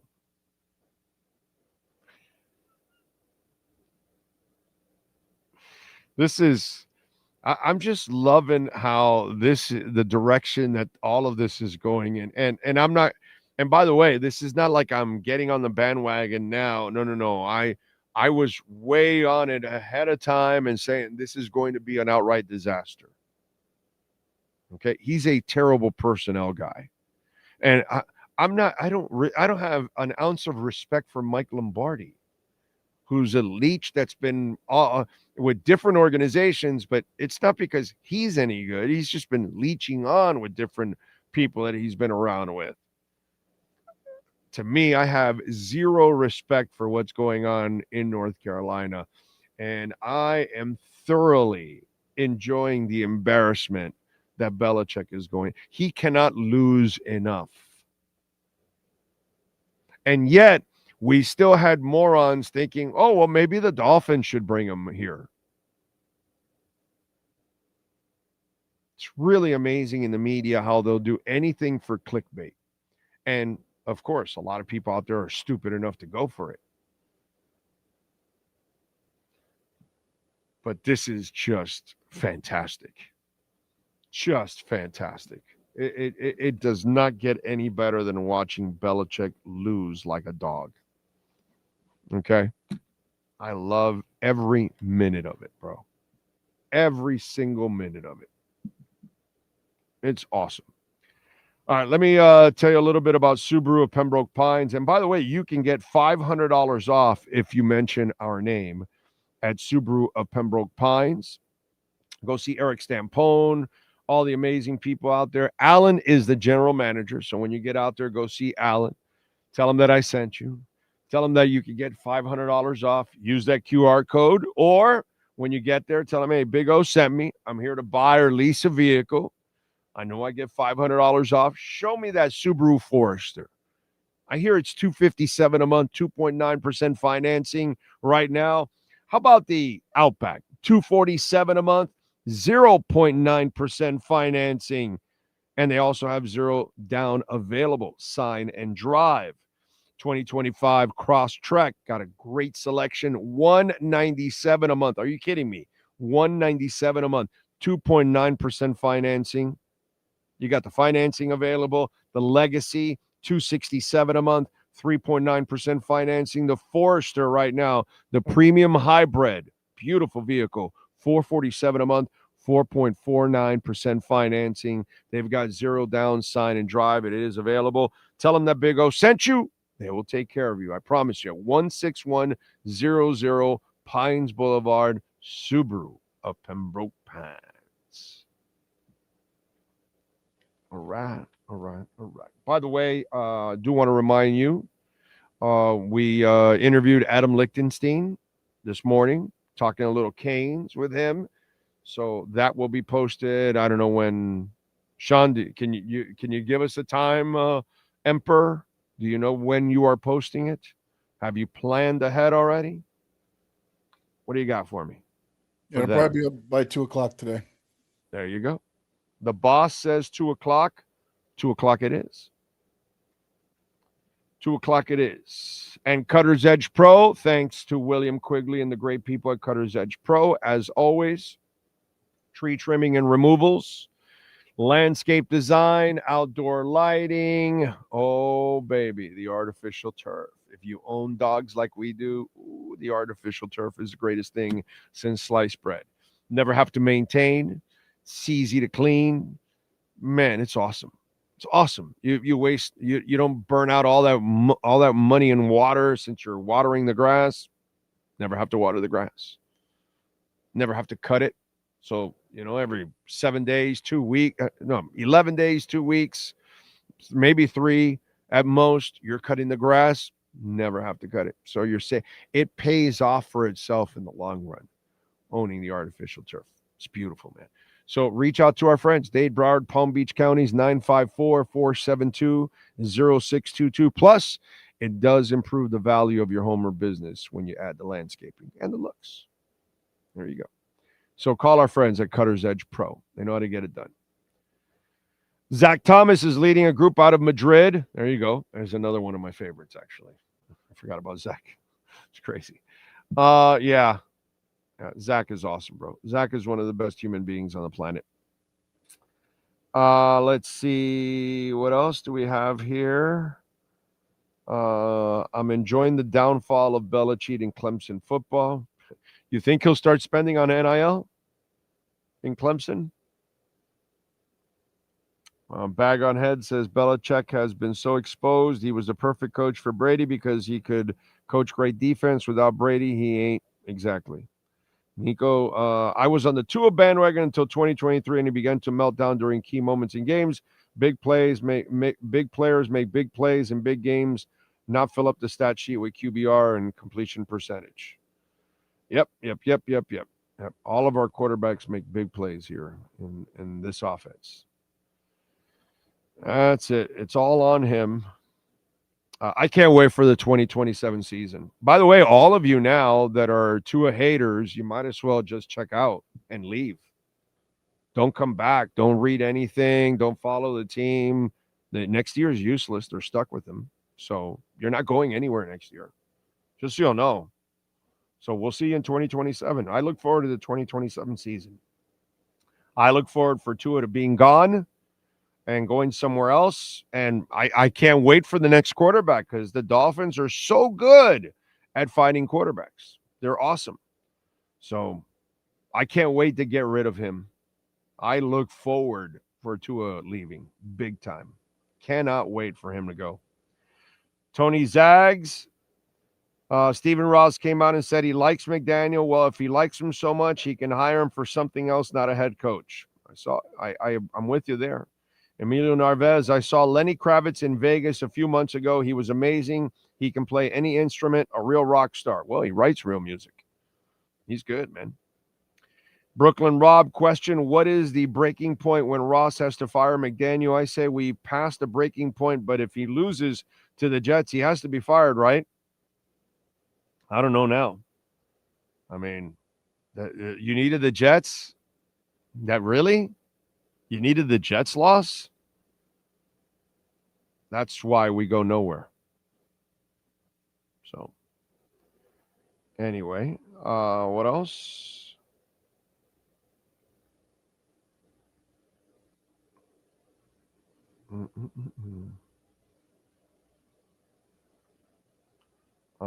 Ray Sosa says Dolphins have such a rich history of drafting QBs. It's easy, like some fans may. No, it's super easy, bro. Super easy, Ray. They'll find somebody way better than Tua. Just way better, bro. 100 times better. 1,000 times better. I can't wait. I really can't wait. I can't wait. I look forward to it. We'll see what happens in 2027.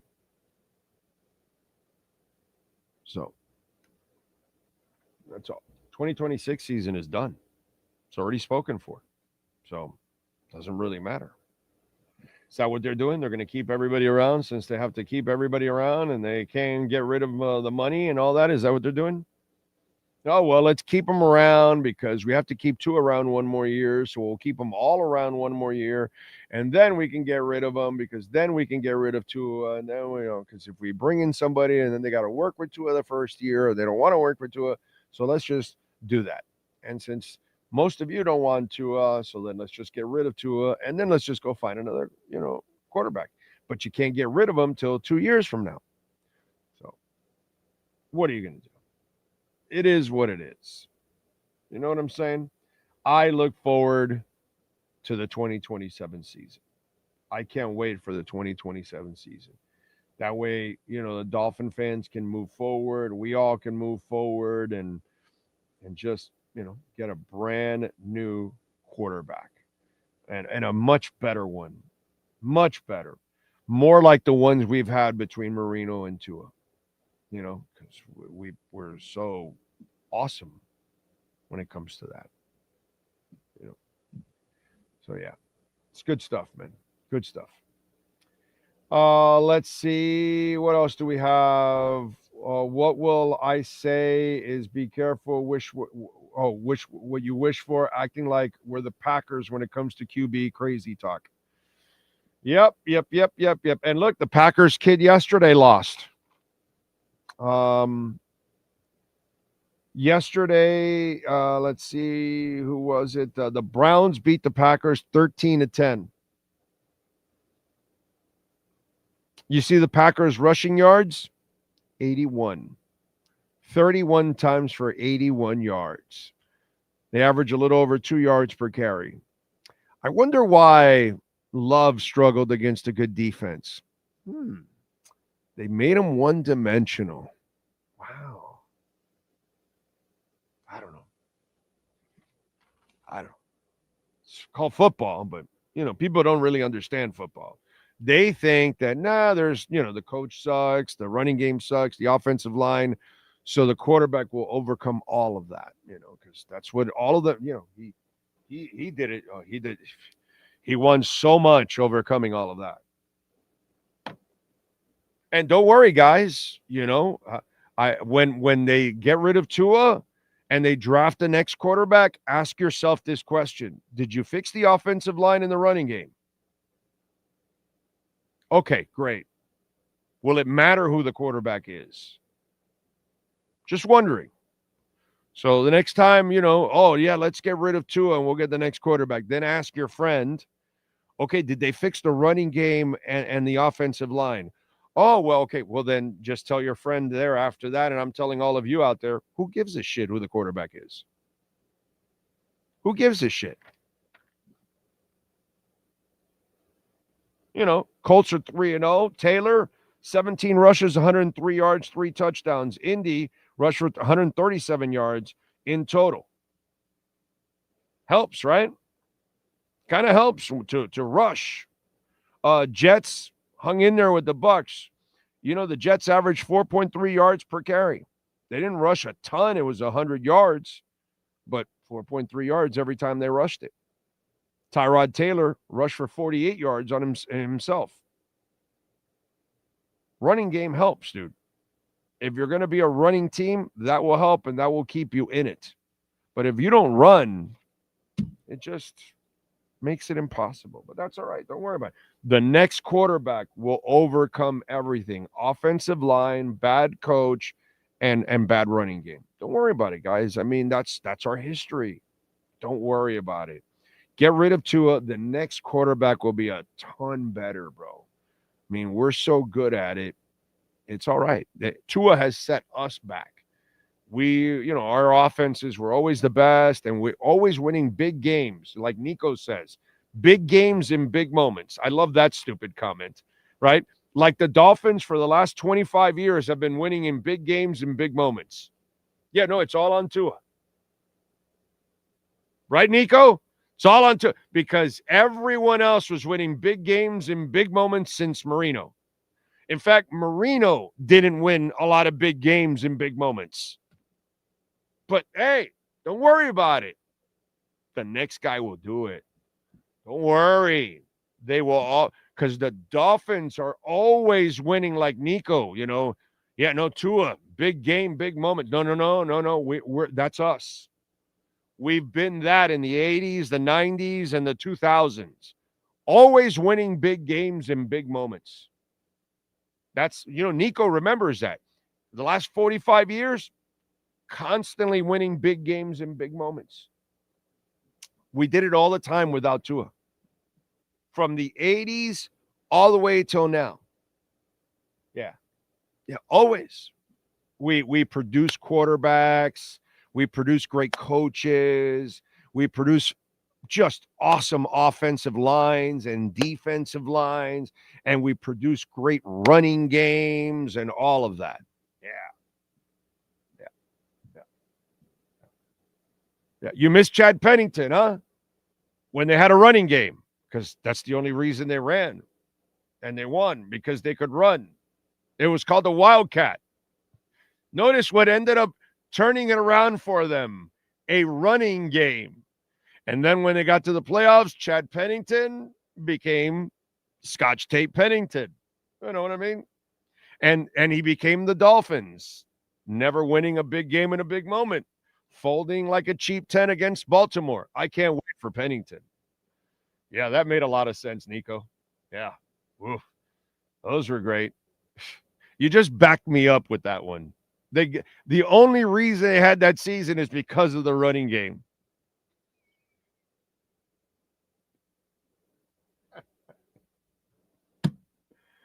All right, let's get to it. Let's see if he's pumping hopium. The one and only Ira Winderman. And we got to get to our Acura of Pembroke Pines, Miami Heat, and NBA report. Heat fans, time for the best insight of your favorite team with insider Ira Winderman, exclusively on the Big O Radio Show. It's the Acura of Pembroke Pines, Miami Heat, and NBA report. Here's Ira Winderman. All right, Ira. How are you doing? Good weekend? Good weekend, not smoking any hopium, and Tyler Hero was a sobering reminder of how things can turn in a hurry when you don't have the depth to cover yourself. Blessing. I call this an absolute blessing. And I hope that they're thinking this in the front office. I hope you all in that cover the beat are thinking the same thing. This is the best thing that could happen to the Miami Heat and to this ownership group.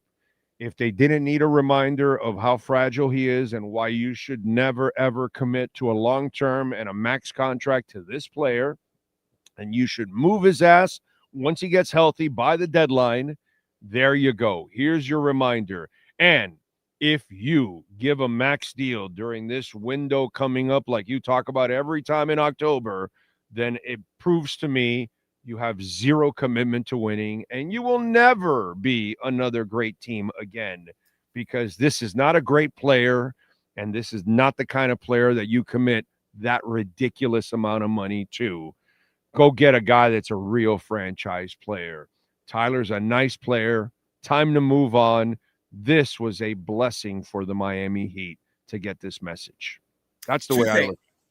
Two things. First of all, I agree, and there's almost a Dolphins parallel here, that when things aren't going right, you try to start applying Band-Aids, whether it's Ndamukong Suh, whether it's we'll get Mika Fitzpatrick back, we'll get rid of Jalen Ramsey, we'll keep playing the whole hamster wheel. I get all that, number one. Number two, and this is also a Dolphins parallel, I don't want to say chasing mistakes, but following things up because you're afraid that you might not be able to do better. Fearium. I'm not going to call it hopium. I'm going to call it fearium for this reason. At a certain point, the Dolphins have to say, no matter how good he plays throughout the first 59 minutes of the game, Tua will make a mistake that will erase all of that. You can't be afraid to say we go into the next draft, we take a quarterback, and way before we took Ewers, we should have taken a quarterback this past draft. And the Miami Heat can't go in and go, is there really a better scorer out there than Tyler Hero? Is there someone in the draft who's going to be a better player than Tyler Hero? You can't live in that fear. If Adam Simon is what we think he is, a lot better than Chris Greer, a great judge of talent, if the Heat's developmental program is what it is, Eric Spoelstra develops, Mike McDaniel, not so sure about that. It is the Heat have that. Then you don't live in fear of, well, if we let him go, what are we going to do? Too many times I've seen that. Big O. Well, if you let Deion Waiters go, what are we going to do? They re-sign him. If we let James Johnson go, what are we going to do? They re-sign him. If someone comes after Bam and we don't give him a max, we could lose him. Maximum deal. At some point, you can't operate from a fear factor also. So this is what I said, and I'm actually going to write this in my Ask Ira tomorrow at sunsentinel.com, is the Heat, when it comes to Tyler Hero, should embrace the challenge of not giving him an extension for this reason. I know you're talking about trades, but I'll take it a different direction. If Tyler plays to the degree that he warrants more next summer than he is eligible to get right now, beautiful. Perfect. He's available in a sign and trade. You'll pay more money if he shows instead of being a star, he can be a superstar. Don't know if that can happen, but I'll do it. And if after these 14 games missed, he comes back and he plays 68 games, hey, he'll show resilience also, and I'll feel a lot more comfortable. But as I quantified in today's Sun Sentinel and online yesterday, he hasn't just missed for a few extended absences. He consistently, this 14 is nothing new. This 14 is typical with the leg and the broken hand. And I know, Big O, some people will say like Niko Jovic's broken hand, it was circumstantial. Anyone can put their hand in the wrong place. I agree. Just like any writer from the Sun Sentinel can write an occasional bunch of bad stories, but then he better get it right. Just like Orlando Alzagari can have the occasional bad week, but he can't have 2 or 3 or 4 because eventually the sponsors go, whoa, what are we doing here, folks? Same thing with Tyler. So look, if it's unfortunate, if it's happenstance, it's a tough break for the kid, and maybe he deserves better luck.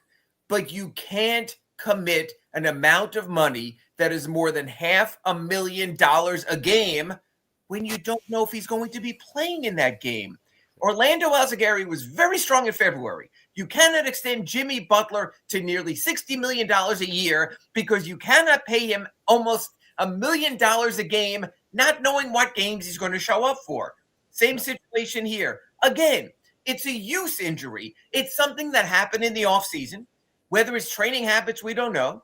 Remember, before Haywood Highsmith was traded, he was injured. He needed surgery. He was going to miss time. Maybe it's a Heat training method. Maybe this guy's pushing too hard because they're not good enough. I don't know, but at some point you pull back. It's hard. It's hard to have a star talent that's short of a superstar talent, but you can't be afraid. You can't be afraid if you have to move on from Tyler Hero. God bless him. Love him as a person. You can't be afraid if you have to move on from Tua. For all the things he will intrigue you with, there will also be the moments where you go, can't have this again. Those aren't going away with Tua. These seemingly aren't going away with Tyler. And at some point you have to say, thank you for your service. You did your best. You were a good soldier. You were here. You weren't petulant like Jimmy. But at a certain point, we need to be able to count on you to make the biggest of plays and simply to be available. So what's your gut tell you? Are they going to make the mistake or are they going to make the right decision? You know what? I've been wrong so many times here in the Acura of Pembroke Pines that I understand why they don't have I understand why they don't have me in the showroom, because I would quote the wrong price and get in trouble with your friend, the GM. But I will say this. I would almost find it unfathomable that in the Heat's extension window for Tyler, which is October 1st, the anniversary of his previous extension, to October 20th, the day before the start of the season for all extensions off a contract like Tyler has, the Heat extend him unless Tyler is willing to come down to a price that makes it the kind of deal where it's a value deal. What that price is, I don't know. Look, his deal could be as much as 3 years for $150. Now, if it's 3 years for $100 and you're giving Andrew Wiggins money, maybe you take the chance. As a matter of fact, I would say this. I'm going to throw it back to Orlando Alzagari. Orlando, as much as you have grave doubts about Tyler Hero rising to superstar level, as much as you have serious doubts about Tyler Hero being able to stay as healthy as he was for the 77 games last season, I think you would agree as a businessman, there probably would be a number, one, that I don't think Tyler would accept because of his ego. So do I think Tyler Hero will get a commensurate extension for what he expects? Zero chance. It can't happen. It shouldn't happen. God bless him. Remember, he still has 2 years left. There's plenty of time to trade, to maneuver, to do something else. But if there's a price point where all of a sudden he's getting Andrew Wiggins money or something like that because he's so afraid of his future, then I think it would be foolhardy not to. I can't fathom that happening because the one thing we know about Tyler, he always bets on himself. He is cocky and cocksure. He believes he is among the best. Better than Trey. What did he tell us? He was better than Trey Young, better than Luka Doncic. Remember that quote, I'm going to show everybody? Yeah. I can't fathom Tyler bringing his price point back. What I like about this situation is this. He's not Jimmy Butler. Tyler Hero will not be an asshole if he doesn't get his extension. He will double down on himself. He will bet on himself. And God bless him, that's what he should. Will the Heat give Tyler Hero something close to the maximum extension or even what he believes he's worth in that 19, 20-day window, 21-day window? I would find that very, very hard to believe. And who knows? 3 weeks from now in our Acura Pembroke Pines report, maybe I'll be eating crow, but I doubt it. Will anybody else miss the start of the season outside of Tyler? We still don't know about Drew Smith. And they tell us all kinds of things. Drew, last time I spoke to Drew, he said he was about to start 5-on-5. It's interesting, Big O. An Achilles injury, we've always said, you know this, Achilles 1 year. I mean, Tyrese Halliburton has already told us he's out for next season. Jason Tatum has all but indicated he's out for next season. 1 year injury. Now, Drew's a gritty fighter who doesn't have to get back to the level of Tyrese Halliburton. Doesn't have to get back to the level of Jason Tatum for two reasons. One, he's not as good. He'll tell you that. But two, he's not going to be asked to play 40 minutes.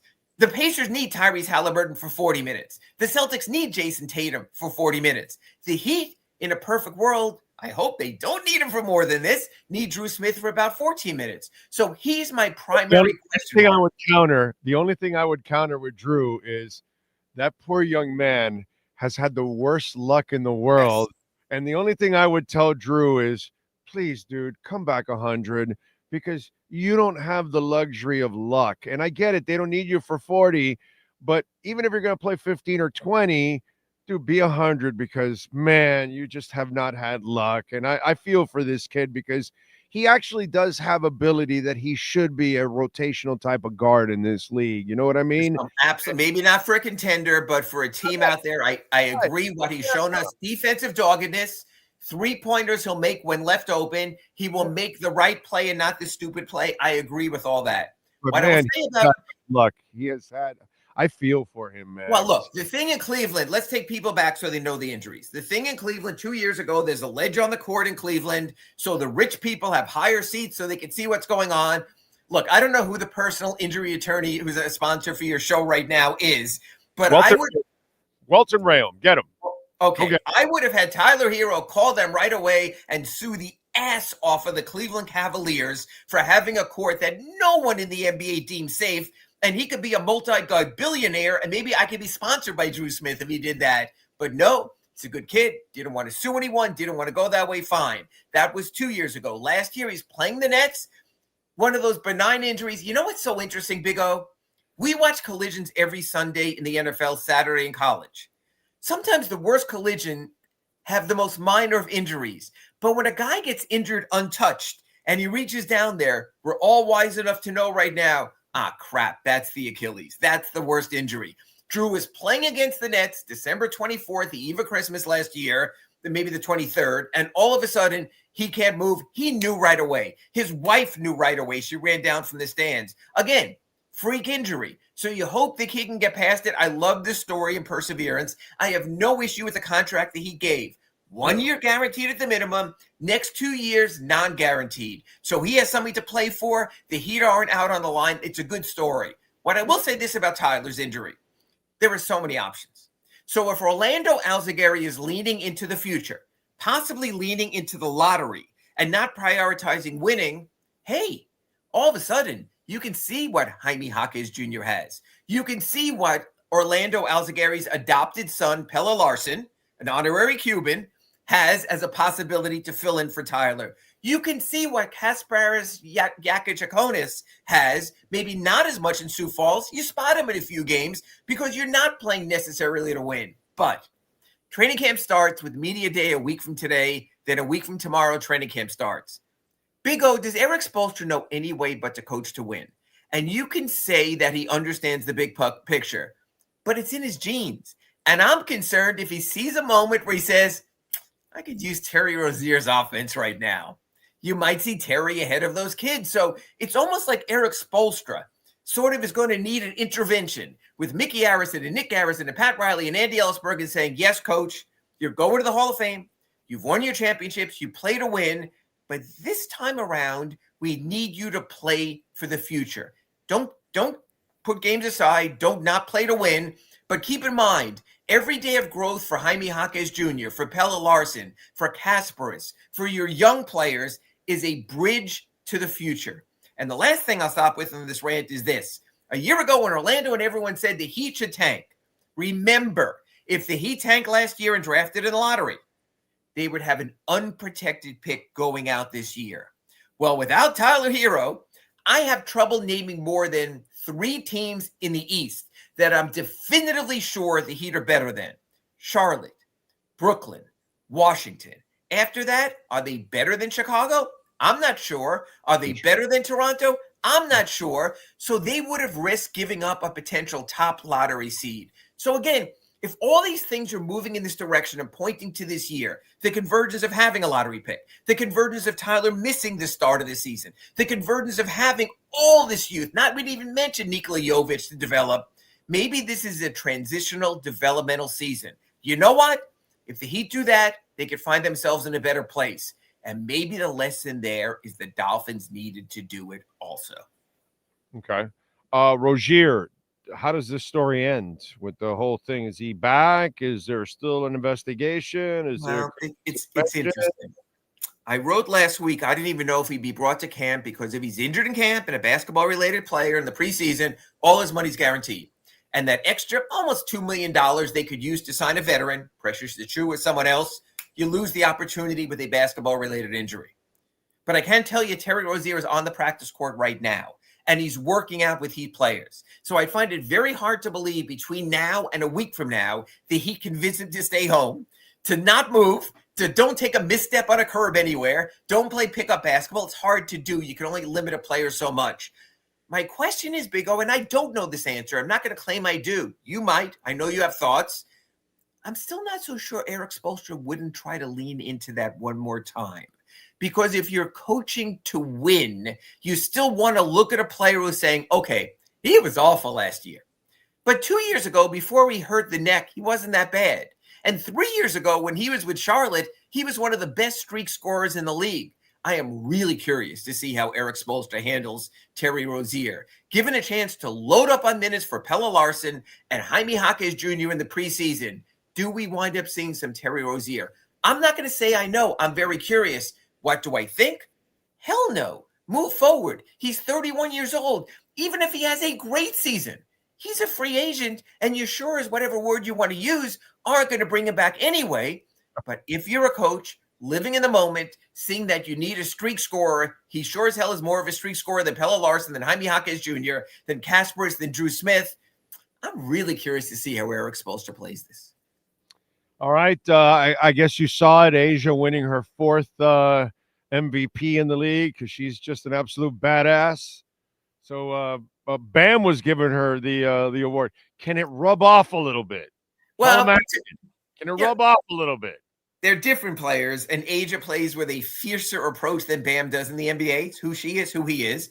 The one thing I'd like to rub opposites attract, by the way. Maybe the one thing I'd like to see is for Bam just to acknowledge that he's dating Asia and it's a thing. He shows up at her jersey retirement in South Carolina. She shows up when he's at All-Star. He shows up when she gets MVP. I asked Bam last year, I said, everyone knows you two are a thing. So why not just tell people? And he just said, because sometimes you just want to have a personal life and you want to leave it aside. And that's all well and good. But it's not like they're dating in secret. It's not like the guy, who went to the Coldplay concert and didn't think he'd be noticed. Bam is showing everyone me and Asia Wilson are a thing. They seem to be a lovely couple. They both I don't know a lot about the NBA, but WNBA. Hopefully I know something about the NBA, but I don't know a lot about the WNBA, but she seems like a very good model citizen there and a very good She's the spokesperson for the league with their play interactions. Bam, as we know. You know what she is? She's the female Alonzo Mourning, dude. Okay, I can do that. Probably not as much of a badass as Alonzo, but be hard in his No. She's a badass like personality. Alonzo. I'm talking personality-wise. Yeah. I remember Zoe days. I remember Zoe coming out of Georgetown. Little different person, but also a different upbringing. I love Zoe. He can be moody, yes. And I will say this. Say what you want about Bam, and whether you think Big O is often said in our Acura Pembroke Pines, called him a super role player. But Big O, I think you'd agree with this. What he does for his mother and the love he shows for family, he's really good people. Oh, he's perfect. He's a perfect human being, dude. Yeah. Are you kidding me? Everything about Bam is awesome. The only thing I want from him, since he's making that kind of money, is I need you to be a franchise player. I need you to be more like Asia. And a mother effort. But you know what? If it's not in you, it's not in you. If it's not who you are, it's not who you are. Bam Adebayo will never be an MFer. Bam Adebayo will always shake the hand with the vanquished or when he's vanquished after the game because that's who he is. If Joel Embiid pushes him around and kicks his ass in a playoff series, they'll shake hands at the end and move on because that's just the person he is. So that's the question for this Heat team. Who's the MFer? Who's getting in someone's face? I think Davion Mitchell has shown some bulldog with his play. I know Orlando Alzagari on the Big O show will constantly rip and let them know what they should do. But Big O and the Heat, Larson's got dog, baby. There you go. There you go with your godson again. Okay, and that's fine. And if I can find the first angry Scandinavian in the NBA, I'm all for it. So we shall see. I don't think Jonas Jerebko had any of them coming out of Sweden. Maybe Pelle is the difference. Yeah, and to me, Pelle reminds me of Sharonis Marciulionis, bro. He reminds me, Sharonis had dog in him. Rest in peace. And I think he has a little bit of that in him. That's what he reminds me of, that toughness that he brings to the table. I like him, but again, we need a star dog, and a franchise dog like Alonzo was, like LeBron was, like Jimmy MF or Butler was. That's what they don't have. So we shall wait and see. Yeah, follow him on Twitter at Ira Heatbeat. Catch his work there at the South Florida Sun Sentinel. Ira, as always, thank you. We will catch up next week, my friend. Appreciate it. We'll catch up with you either from Media Day or we'll work the schedule, but it's all starting. Thanks, Big O. You got it, baby. We'll get it done as always. We are flexible here. We are digital. Thank you, Ira. And Acura Pembroke Pines, man. Larry Schlossberg, Pat Nasto, Tony Stampone, all the great people out there getting it done. The ADX right now, 2025 model, $299 a month, 4.9% financing for 60 months. The Integra 2025 model, 3.9% financing for 60 months. The RDX, $419 a month, 4.9% financing for 60 months. And the ZDX, remember, the $7,500 tax break is going, and that means the Orange Man is going to make you pay $7,500 more for an electric car. So if you want to get that tax break, you can still get it. Get on down to 15601 Pines Boulevard. Go check out the ZDXs and tell them that Big O sent you. Craig Zinn's Acura of Pembroke Pines.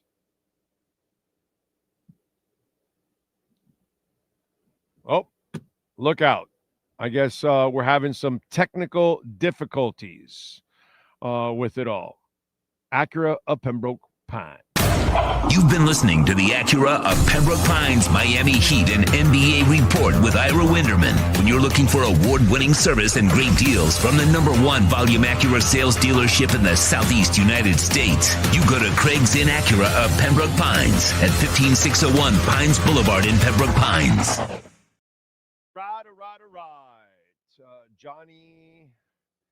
Johnny, thank you for the love on the super chat. Your thoughts on XRP compared to Bitcoin? Nothing compares to Bitcoin.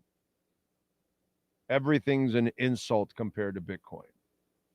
Okay, there are only 21 million Bitcoin. There's 100 billion XRP, and I think they've only released 51 billion of it. So you have half of it, of the half of the supply can still be released. So that's very inflationary. I like XRP overall. Do I think it'll grow to the numbers that people are saying? Not even close. Do I think it can get to 10, 15, 20 bucks? Yeah, it's got a shot. But I don't think it's ever going to hundreds and stuff like that people have been talking about. XRP will grow, but not to the extent that people think it'll grow. It does have competition, but it also has a lot of coins, and it still is releasing coins. So, yeah, good coin, but no, nothing compares to Bitcoin. And anybody that tries to compare anything to Bitcoin does not understand. Crypto is not Bitcoin, and Bitcoin is not crypto. So, two completely different things. And it just, one's going to be a store value. XRP will never be a store value. That's why when they were talking about Bitcoin treasury for the government, and then people were talking about other coins, and I said that was stupid. You're not going to put XRP or Cardano or Avalanche or Ethereum in a reserve, because those things, they're not finite. Okay, and they can print more of it, they can mine more, they can expand it, all of that. It's signed, sealed, and delivered with Bitcoin. It's done. It's over. 21 million, and it's done. So no. Never allow anybody, not XRP, any crypto to be compared to Bitcoin.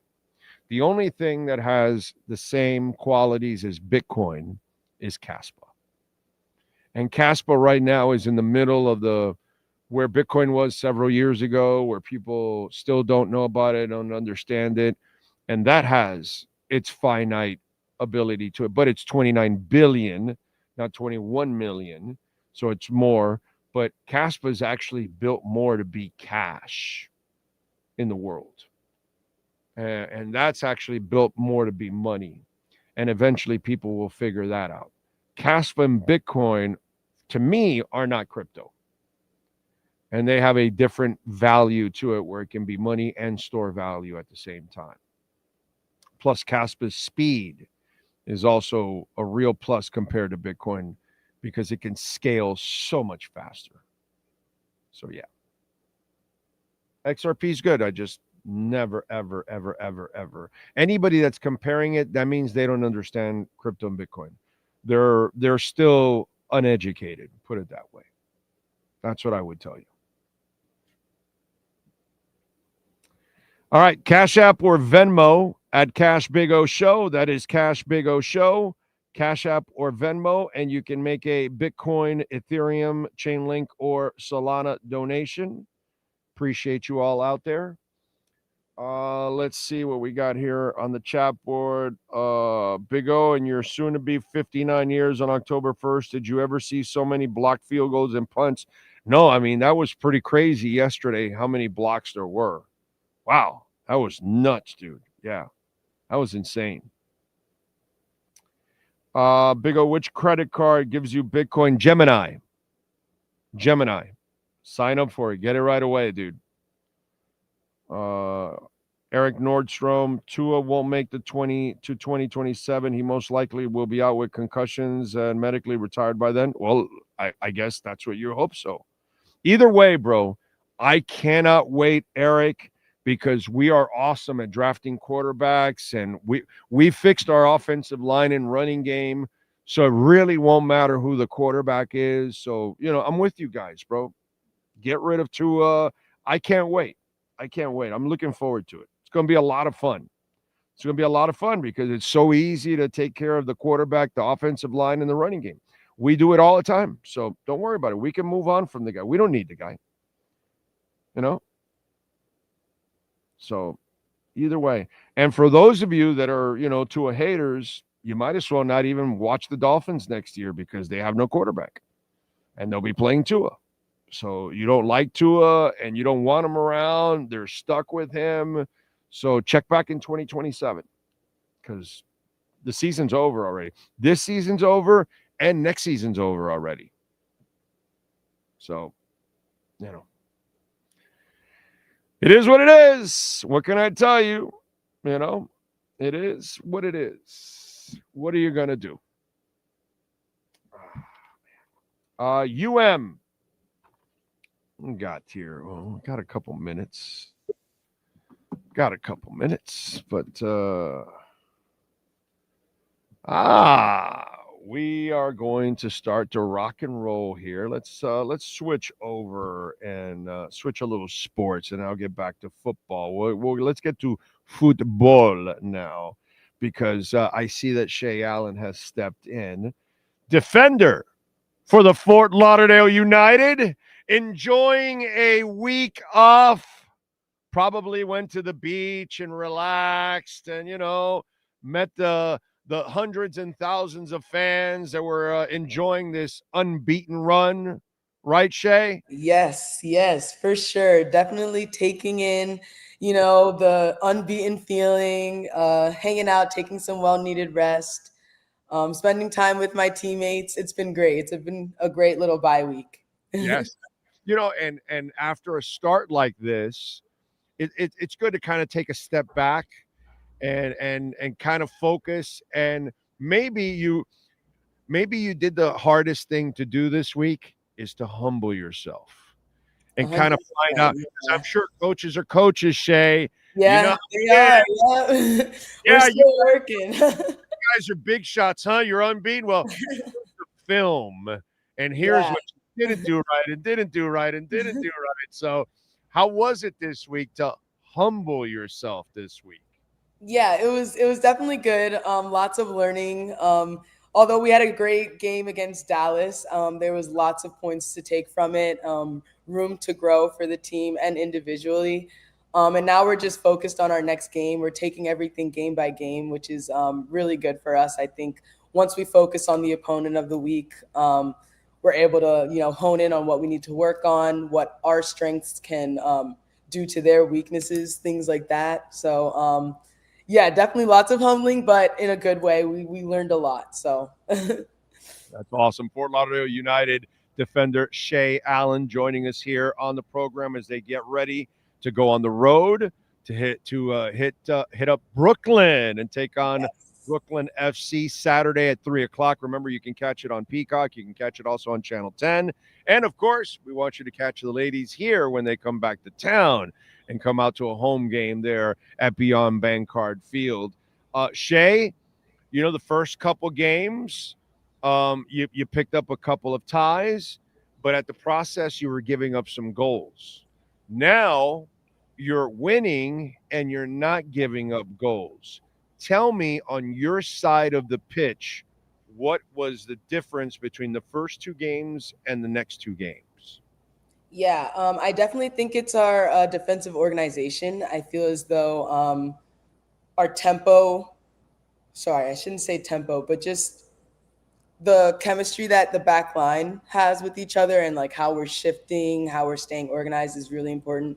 Not only the back line, but the back line speaking to the middle third and to our midfield about how, shifting left, shifting right, whatever we need, blocking off the forward passes. I think that helped a lot. And then also on the other side of the ball, offensively, I think us keeping the ball, specifically last game, I felt like we had a lot of possession.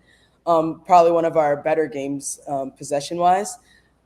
Being able to swing the ball around, moving the other team, moving their 9, it tires them out. So then if and when we do lose the ball, we're able to, win it back immediately because their offense is a little bit tired from defending us the whole time. So I think that's the big difference from those two ties and coming on to these wins. Just keeping the ball offensively and then organization behind the ball defensively. So talk to me a little bit from a player's point of view. We had a change with coaching and Mears. So talk to me a little bit now, because he was kind of explaining how she was doing a lot of the coaching anyways, a lot of the X's and O's stuff.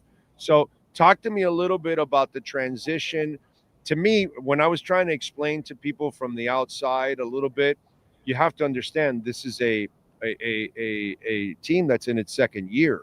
And so it's a process of growing and filling out all the positions. Right. In the second year, we're still growing overall to make sure for the academy, the men's, the women's, all of that. So everybody's got to kind of find a place. Right. So as players, you got to see it from within the entire time. We didn't know what really is going on. So explain to folks a little bit. Yeah. Honestly, I want to say it wasn't too much of a big switch up because, like you said, or based off of what Tyrone Mears said, Ali Raj, our head coach now, she's been a coach. She's coached us this entire time. She's been with us this entire time, and it's been great having her. She's she cares a lot for us. She doesn't want anything to go unnoticed. So like she's on point. When we're doing something wrong, she'll let us know. But then also when we're doing something right, she lets us know. She's a great impact for the team. And yeah, like I said, it just nothing really has changed too much internally. It's more so I think it's just I'm glad Ali Raj is getting that, she has that title now. And I'm really happy for her. I'm really excited for her to see what she does with us. I'm excited to play under her, and it should definitely be good. And Coach Mears, I don't even call him Coach Mears. I feel like I'm being all professional here, but Ty, he's still around. He comes out to trainings every day. He's still on the bench with us. So it's not much has changed. He's still around. He's still, providing his coaching points and helping us through things. And it's great having both of them together work in tandem. They work great together. So let me ask you something. So how does Ali keep things loose? Because obviously it's intense as hell, competitive. If you go out to a game or you watch it, you'll see how physical it is too, and all that. And you guys got to the finals last year, so you got another carrot dangling there, going, okay, unfinished business. So there's a lot of intensity going on. How do you guys switch it up a little bit and loosen it up? What does Ali do? What do you guys do to kind of loosen things up a little bit? Yeah, I feel like Ali gives us the space to, just be ourselves. He curated a great team. We have a great players. We have great loans coming in. And honestly, I think he was able to collect players that are good people as well. So I feel like we have a really good culture this season, and that helps with on the field things. We're great friends off the field, and like at trainings we're all always having a good time. We know when it's time to come down to business, but we're still able to have a good time. We still enjoy soccer, and we love the game. So I think just our love for the game and Ollie giving us the space to be ourselves and to just play with freedom. Same thing with our coaching staff as well, with Ty and with Raj. They both give us the space to be ourselves, to play like ourselves, and it's really awesome to see, especially like when in training when someone has a good goal, everyone's up in arms, everyone's excited. Or on the other end of it, if there's a big tackle, we're all competitive, super competitive. So sometimes girls, you know, be like, shoot, like you really got me on that one. But then other times it's like, hey, like, you know, that's a good tackle. You put in the work. So yeah, it's just like just we have fun playing soccer. We have the freedom to have fun. Yeah. And by the way, it's amazing how physical the game is. Yeah. Yeah. I agree, especially on the women's side, you know. Yeah, I don't know how many ice packs you're walking around with, Shay, after a game, but Jesus Christ, man, Yeah.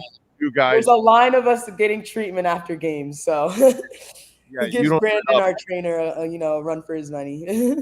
You know, I obviously I've been doing this for 35 years, and it's, you know, male dominated sports talk and all that, Right. And you know, the testosterone and all that. But I think men don't really want to admit how tough women are. They're tougher Yeah. than we are, and you're just as competitive, or maybe more competitive than men. It is just you guys are ruthless at times out there. I'm just saying it is. Yeah, we gotta put in the work, you know, like, you know, just like spread, like close that gap between, you know, women's soccer and men's soccer. So. Oh, you've closed that. Please, Yeah. please go look at our national team. The ladies play the game the right way. Our Yeah. guys, you know, I know I'm not going to put you in a bad position, but I can do it as a talk show host. Our guys haven't yet to figure out the midfield like the ladies have. Let's put it Yeah. there. Okay. Yeah. Fair. Well put. What brings the women's game together has failed in our men's game, that we just have had the midfield that we need in order to kind of bring it together. Hell, and I'm old. Brian McBride, that was our last guy we had that could play in the air in the box. We don't even do that very well either. Yeah. You know, I mean, Brian McBride was like our best. We haven't even captured that again, you know, for us. So yeah, it's kind of interesting. By the way, what can you tell me about Allie George, your newest addition to your side of the pitch? Yeah. I love Allie. I love Allie. She got recalled back to Racing Louisville, which sucks. She was a great part of the team. Great attitude, great personality. And on the pitch, she's, you know, very vocal. She's, you know, encouraging as well. And she's I feel like she comes with a calmness. When she immediately came to market in Fort Lauderdale, it was an immediate impact.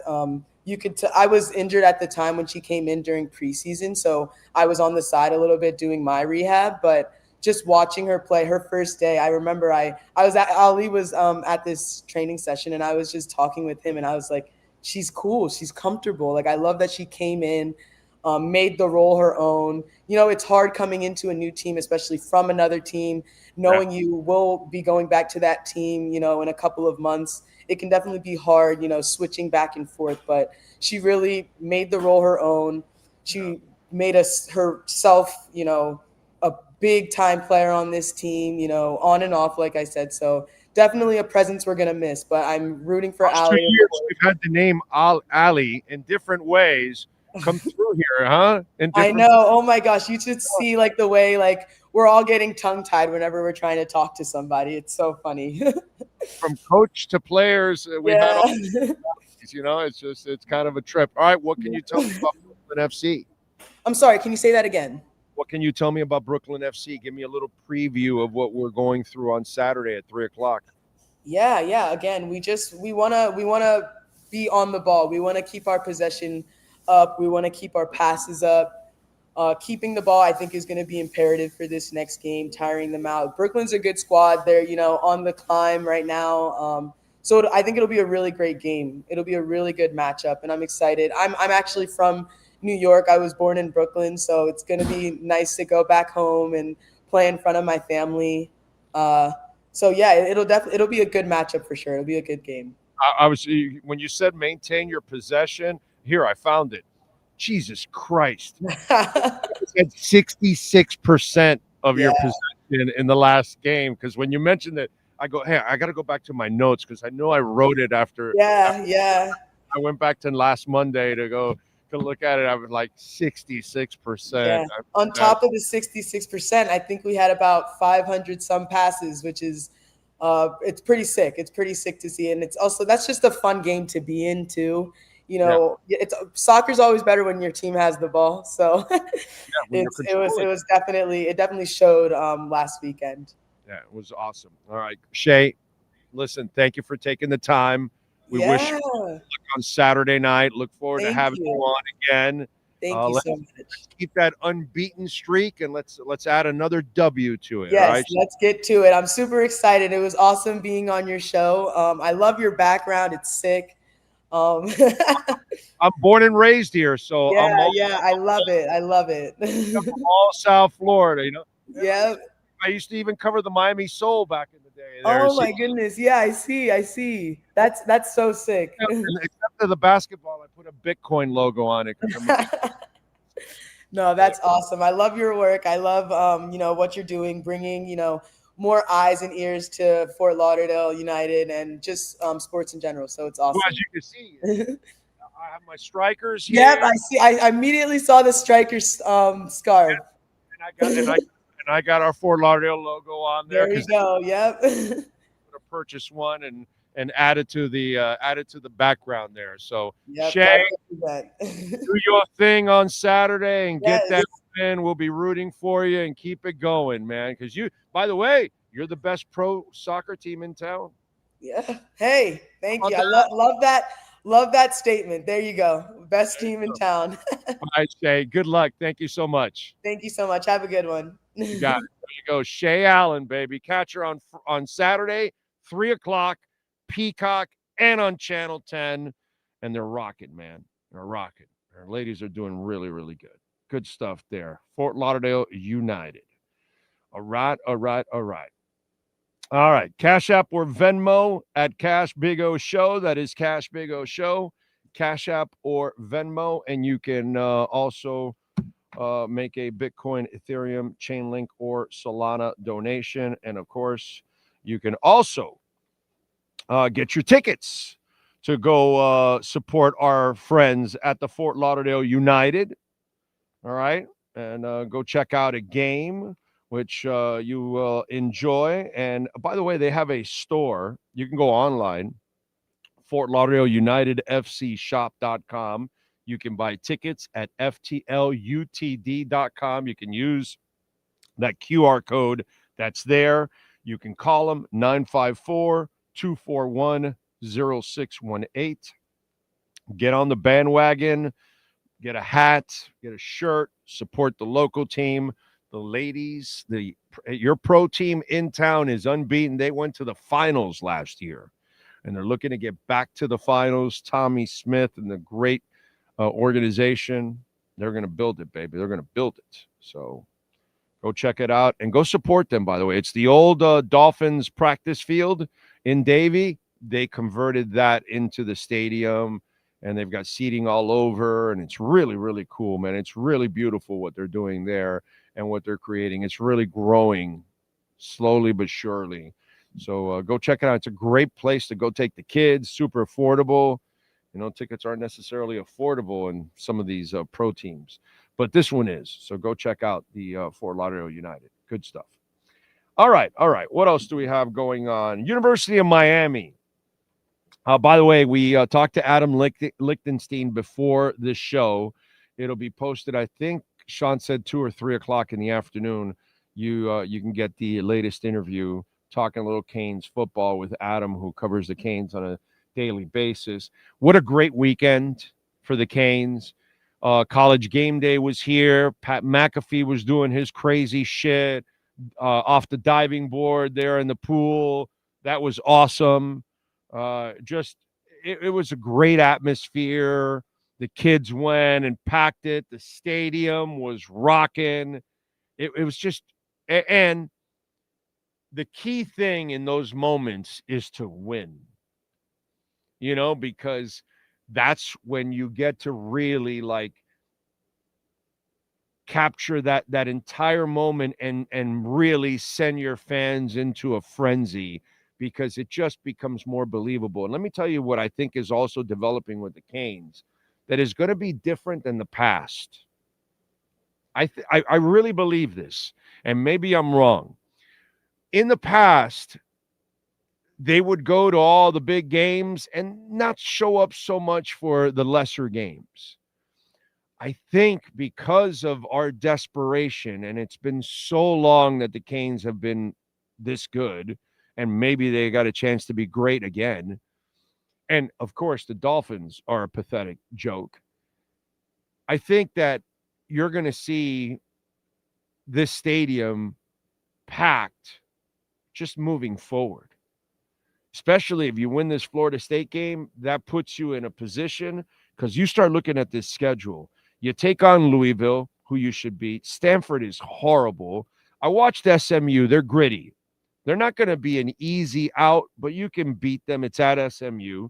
Syracuse is not going to be an easy out, dude. I watched them beat the crap out of Clemson this weekend. I got to give Syracuse a little love. It won't be easy. Now it's home, so that's good. NC State at home, you should be able to take care of it. Half-decent team. At Vautech is terrible. That should be easy. And then you got Pittsburgh to wrap it up. The bulk of your schedule is ending in 2 weeks.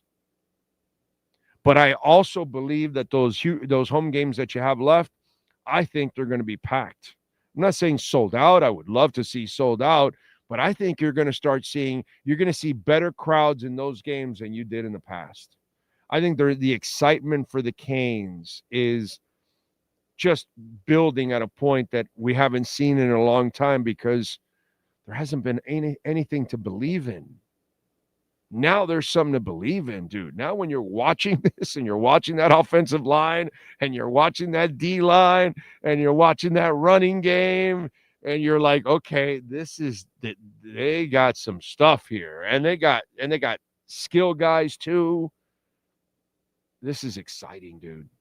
This is a lot of fun what's going on with the Canes, man. I mean, just to have the season we've had so far, win that game against Notre Dame. And I know, okay, maybe Notre Dame is not as good, but they do have excellent talent and a defense overall that you still had to deal with. But to go through that, and then the South Florida, the Brown kid is a hell of a player, and you limit him, and that's a nationally ranked team. And now Florida, while they're not ranked, their defense is something that you respect. I told you about the defense. I didn't have to tell you. You knew about it. But going into the game this past week, what they did the week before in the LSU game was amazing. To keep it a 10-point game with 5 interceptions, that's sick for that defense. And for Miami to perform well against that defense and dominate them, this has been as perfect of a start as it could possibly get for the Canes, and maybe even better than a lot of people even thought they would be, which is really cool too. And I think that's because I see the buzz and I sense it. And it just feels like it's a little bit more special than it has been in the past. And I think people are also realizing that this team is not what we've seen the last 20 years. This is a team that brings a level of physicality that shit is not flukish. You can win against Notre Dame a few years back with Mark Richt. That was flukish. That wasn't real. And that's what happened the last 20 years. Whenever there was a moment that you actually had a decent game and you won, it was flukish. It was an aberration. We've watched consistency now. It's not an aberration.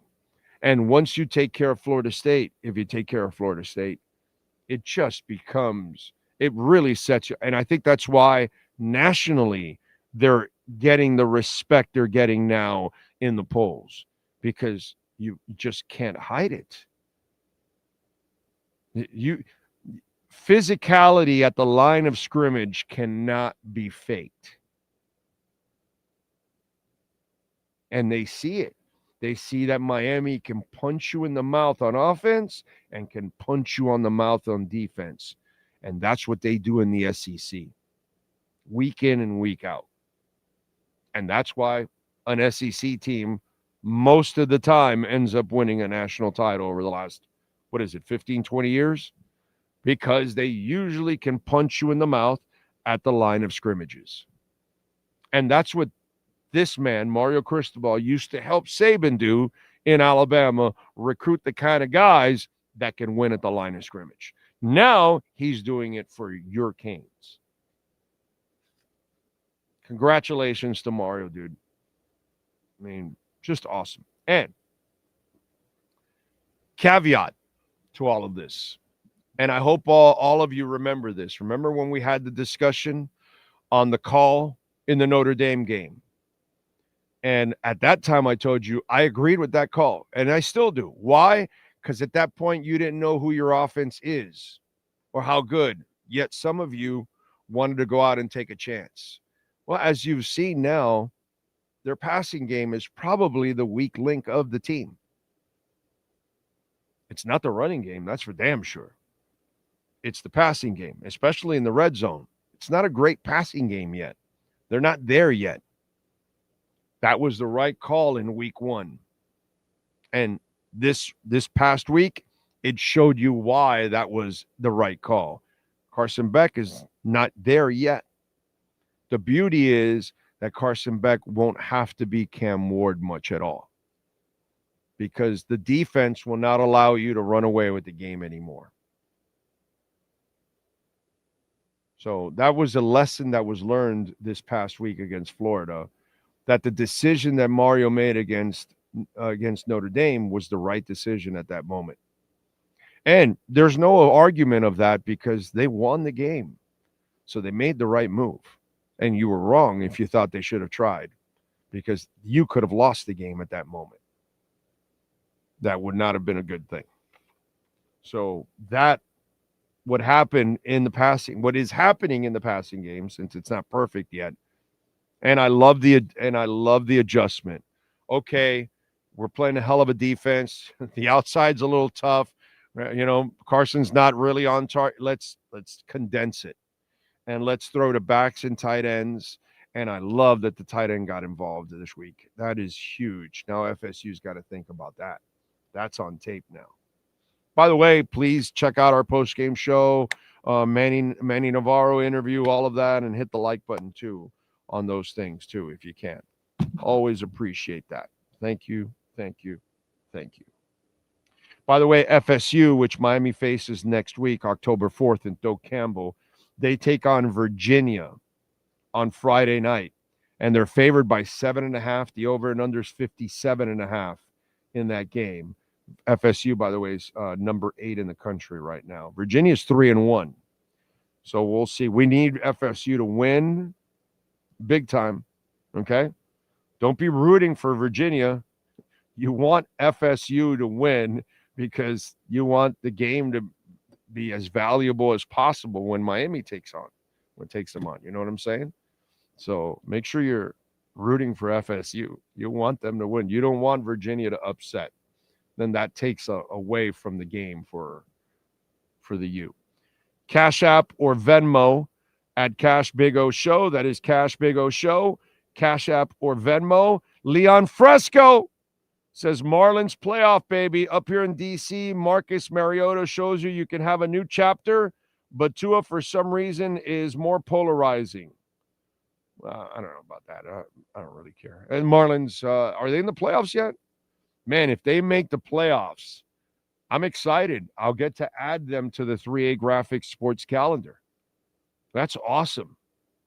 I know they won't make it, but hey, you know, whatever.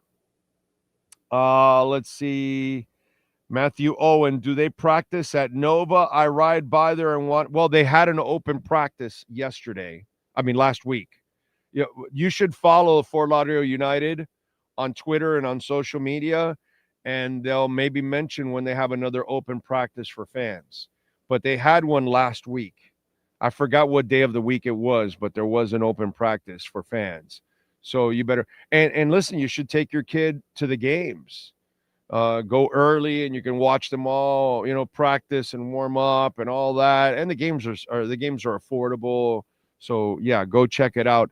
But sign up to their newsletters and all that, so you can find out when they have open practices for the public. Okay, because normally they don't have open practices to the public. Usually it's just media. So I would just, find out and I'll send a message out to them today to see if they know when the next open practice is, and if they can give me a date, I'll try to promote it for you here on the show. But there you go. All right. So check it out. Let's see. Dolphin Dave, I am taking the Lions tonight because they think they're going to shut down the run. Oh, okay. Ravens by 4.5, over and under is 53.5. I like the over. Believe it or not, I like the over. The defenses are going to give up points. So I like the over here. That's probably where I would go. What else? Big O, that was 30 years ago. What was it that was 30 years ago? What was I talking about?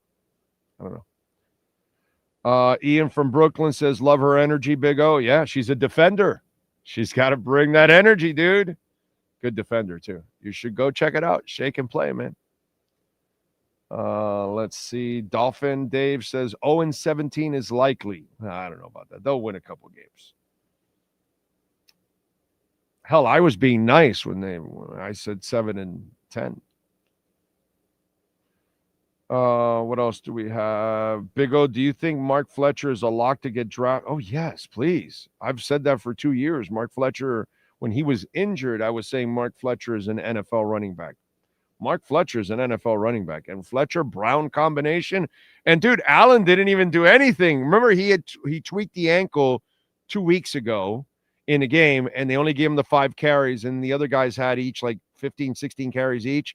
And then this week, they were the ones that were running the bully ball. I wonder if they were giving Allen a little bit more time to rest, and they didn't need him in that game, really. So why put any extra wear and tear? Brown was phenomenal, bro.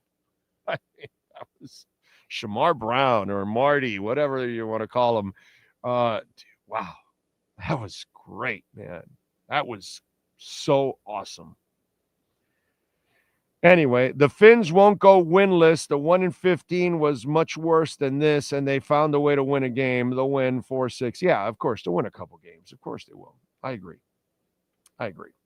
Tack Loves Art says, yeah, it feels so special. Haven't felt this way in a while. Yeah, man. Canes are feeling good.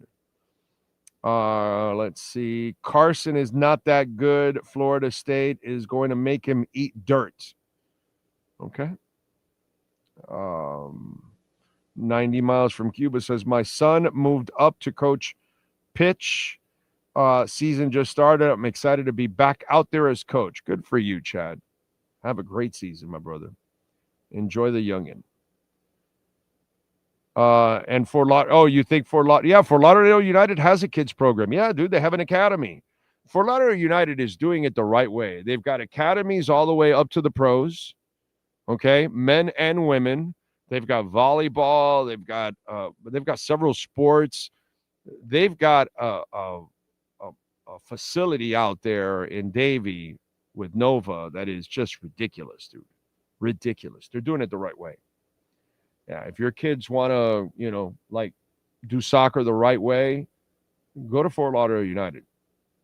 Reach out to Tommy Smith and all the great people out there. They are doing it the way you're supposed to do it. That's been our problem in soccer in this country, is that only the elite get to play soccer. The kids that have parents with money, and lots of kids that don't have the money don't get the opportunities, yet we could actually be much better in soccer. So now we're coming up with academies that will find also the kids that may not have the resources, but they have the skill set, and they're going to bring them along. And I think that that's what's changing, and that's what's good. And that's happening all across the country. And if it doesn't change that way, nothing will ever change. It's kind of like, hey, let's get rid of Tua because, we know how to produce quarterbacks left and right. And, we always have a great running game and offensive line. We had it for Marino, so let's just move on. Because it's so easy to move on for us. It's kind of the way it goes. Like I said, can't wait for 2027, ladies and gentlemen. 2027 will be fun. Fun. Don't forget Cash App or Venmo at Cash Big O Show. That is Cash Big O Show, Cash App or Venmo, and you can make a Bitcoin, Ethereum, Chainlink, or Solana donation. Let's go with music. You know, I always love doing a little music. Let's find out who are the musicians born on this date. On September 22nd, 2025. All right, we go back to Demario Dwayne White Jr., known as Moneybag Yo, the American rapper, born in 91. Mystical, rapper and actor Michael Taylor, born in 75. Joan Jett, she loves rock and roll, so put another dime in the jukebox, baby. Joan Jett from the Runaways and, of course, the Blackhearts, born in 1958. Andrea Bocelli, the incredible Andrea Bocelli, born in 1958. Peter Jones from Public Image Limited, born in 1957 on this date. Douglas Wimbish of the rock band Living Colour. He is the bassist, born in 56. Debbie Boone, you light up my life. Anyway, that song drove my ass crazy when I was a kid. That shit was on everywhere. Oh my God, turn it off. Sad movie too, by the way. Anyway, Debbie Boone, born in 56. Let's see who else celebrating birthdays today. Richard Fairbrass from Right Said Fred. Too sexy for my. Anyway, David Coverdale, singer from Whitesnake, born in 1951. In the Still of the Night. Tony Basil. Oh, Mickey, you're so fine. You're so fine. You blow my mind. Born in 1943. Another song. Turn it the hell off. It was all over the damn place. So, there you go. Those are musicians. Now, let's move over to famous people celebrating birthdays today on the 22nd, which I know most of you are wondering, who are the famous people born on the 22nd of September? Remember, if we don't give you the age, that means they are no longer with us, unfortunately, and they passed away. Co-founder of Amnesty International, Eric Baker, born in 1920. Hall of Fame basketball member Bob Lemon, born in 1920. Hall of Fame baseball member Tommy Lasorda, born in 1927. Tell you a quick story of Tommy Lasorda. He's sitting in the dugout, and I can actually tell this story the way I can tell it because I've told this story before, but it was on radio. And so then there's a bad word in it, and I can't say it, but now I can say it because it's my show and we're on YouTube. So it's different. So Tommy Lasorda, Dodgers are visiting the Marlins, sitting there and sitting in the dugout. And Joe Angel, the broadcaster for the Marlins, is sitting in the dugout talking with Tommy Lasorda. And this young lady that was good looking walks by. And Tommy goes, wow, look at the tits on her. And, you know, she was a very pretty girl and she was heavy chested. Okay. And Joe looks over and says, hey, Tommy, that's my daughter. She was also working for the Marlins, doing a little side stuff that the old man got her a job. And, you know, so she was infamous at the time, during that time there. So Tommy is like hemming and I'm sorry there, Joe. Look at the tits on her. Tommy, that's my daughter. Basketball Hall of Famer Lute Olson, born on this date in 34. Former NBA Commissioner David Stern, born in 42. One hell of a list, huh? So far? Wow. Actress Sherry Belafonte, born in 54. She is 71 today.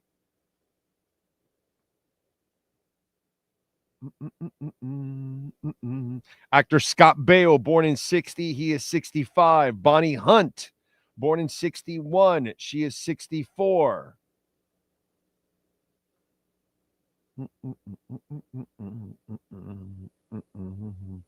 Actor Billy Piper, born in 82. He's 43 today. Tatiana Maslany, exceptional actress, Orphan Black, born in 85. She's 40. In that show, she played so many roles. She was awesome, dude. Tatiana Maslany, excellent actress. Musician G. Flip, born in 93. He's 32. And let's see. Anybody else on this list? Nope, that's it. Sean Stanley, do you have wrestlers born on this date, sir? Yes, sir, we do. Super Delphin turns 58. Ole Anderson was born on this date in 1942. The very violent Nick Gage, he's 45. Luther Reigns turns 54. Johnny Valentine was born on this date in 1928. And you broken my nose. Bob Sapp turns 52. Those are your wrestling birthdays for September 22nd, 2025. Thank you, sir. All right, let's move over to music history. What happened today in music history on September 22nd? Well, in 76, Bob Dylan's live album Hard Rain was certified gold with 500,000 copies sold in just 9 days of its release. In 78, the Ramones released their fourth studio album, Road to Ruin. It features the singles Don't Come Close, Needles and Pins, I Want to Be Sedated, one of the best songs that they've ever had, and She's the One. Let's see who else. In 78, Funkadelic released their 10th studio album, One Nation Under a Groove, and it features the singles One Nation Under a Groove, Choli, and Groove Allegiance. In 80, Geffen Records is formed. Nice. Asia is signed a little bit after that. That was just me throwing that in there. In 84, John Waite went to #1 in the U.S. singles charts with Missing You. And of course, thanks to MTV, they had that video on every other hour. Okay? And I love the song. Don't get me wrong. That's not one that I said turn it off, but they did have it on a lot. Let's see what else was going on in this world of music. In 1990, the NWA EP 100 Miles and Running, it was their first release without Ice Cube, who left the group several months earlier to pursue a solo career, debuted at number 27 on the Billboard 200 chart. In 92, Nine Inch Nails released their first extended play, Broken. It features the singles Wish, Happiness in Slavery, Help Me, I Am in Hell, Gave Up, and Pinion. Let's see what else. In 97, Bjork released her third studio album, Homogenic. It features the single Yoga, Bachelorette, Hunt, Alarm Call, and All Is Full of Love. That's when it went like this. She did good in her first two albums, and then after, done. Bjork is one that I actually enjoyed more with the Sugar Cubes than solo. She had a couple hits, Human Nature, Human Behavior and stuff, but I like musically, I liked her better with the Sugar Cubes. Whereas, and by the way, same thing as Natalie Merchant. Natalie Merchant had a couple nice songs, Carnival and stuff, when she was solo. Her music with 10,000 Maniacs, so superior, it's not even close. All right, let's do it. In 98, the Goo Goo Dolls released their smash album, Dizzy Up the Girl, which includes the single Iris, Slide, and Black Balloon. In 99, Diana Ross was arrested on the Concorde aircraft. After an incident at Heathrow Airport, the singer claimed that a female security guard had touched her breasts while Ross was being frisked, that is. Ross retaliated by rubbing her hands down the security guard.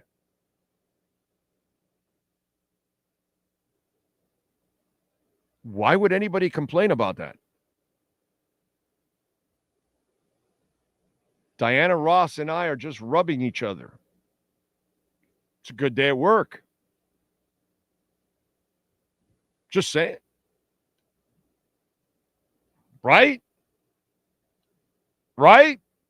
Diana Ross and I are rubbing each other.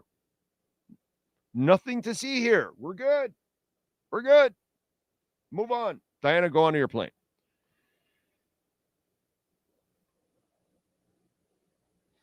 I don't know. You got her arrested? She rubbed you and you got her arrested? What's wrong with you? You ungrateful son of a bitch. In 2017, the Killers released their fifth studio album, Wonderful, Wonderful, and it features the singles The Man, Run for Cover, and Rut. In 2018, Paul McCartney's album, Egypt Station, hits #1 in America, his first chart topper on the tally since Tug of War in 82. And in 2020, Fleet Foxes released their fourth studio album, Shore. You know who loves Fleet Foxes? The lead singer for Greta Van Fleet. He loves Fleet Foxes. It's probably one of his favorite bands. Let's see if there's any. Sometimes there's birthdays here that weren't in that list. Sometimes.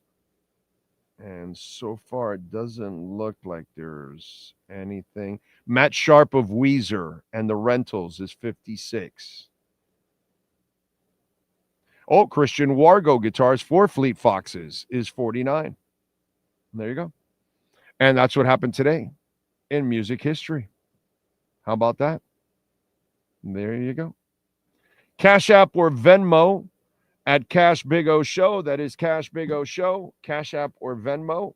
And you can make a Bitcoin, Ethereum, Chainlink, or Solana donation, which we always appreciate that. Thank you all out there. All right.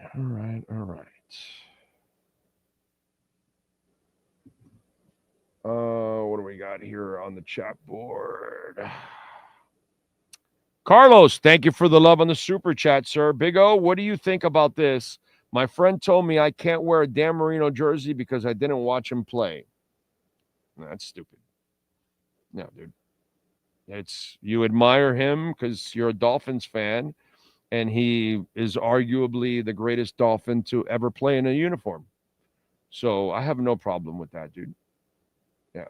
The only time I have a problem with that kind of stuff is when somebody that didn't see the person play is arguing with me or discussing with me about comparing this player now and that player 40 years ago when they never saw him play 40 years ago because they weren't on Earth. That's the only time I have a problem with that because you didn't see it. So I don't feel I can have this conversation with you, unfortunately, because you did not see it. And you can't live off of stats. Stats don't ever tell the entire story. They don't explain the context of everything. And so, yeah, that's the only time where, not all the time, but sometimes I have an issue with that. Sometimes I do. So, yeah, that's it. Let's see. What else do we have? What do we have? Jerry, how does he know that you guys only watch sports all the time? I mean, like, sports is like fifth on my list of things I enjoy doing. Well, I'm just telling you that if you are one of those people that just lives on sports, I feel bad for you, especially if you're a Dolphins fan. If that's all you live and breathe and eat is Dolphins, man, your life is miserable as hell because we haven't celebrated anything in decades. Like, They haven't accomplished anything relevant, anything real in decades and decades and decades. So, it's kind of crazy. What else? What else? Art of the sport. Big O, you shouldn't hate on the Marlins so much. Peter Bendix is doing a great job, and they have a great young core. I have a feeling they are starting to build just like the Panthers did. Really? I see the Panthers pay their stars. When ace of the sport, art of the sport. Dude, the Marlins will get all the love when they actually really win and are like dedicated to winning, and they keep people around. They don't keep anybody around, dude. The only reason Sandy is still here, it's because he didn't pitch well enough to get traded.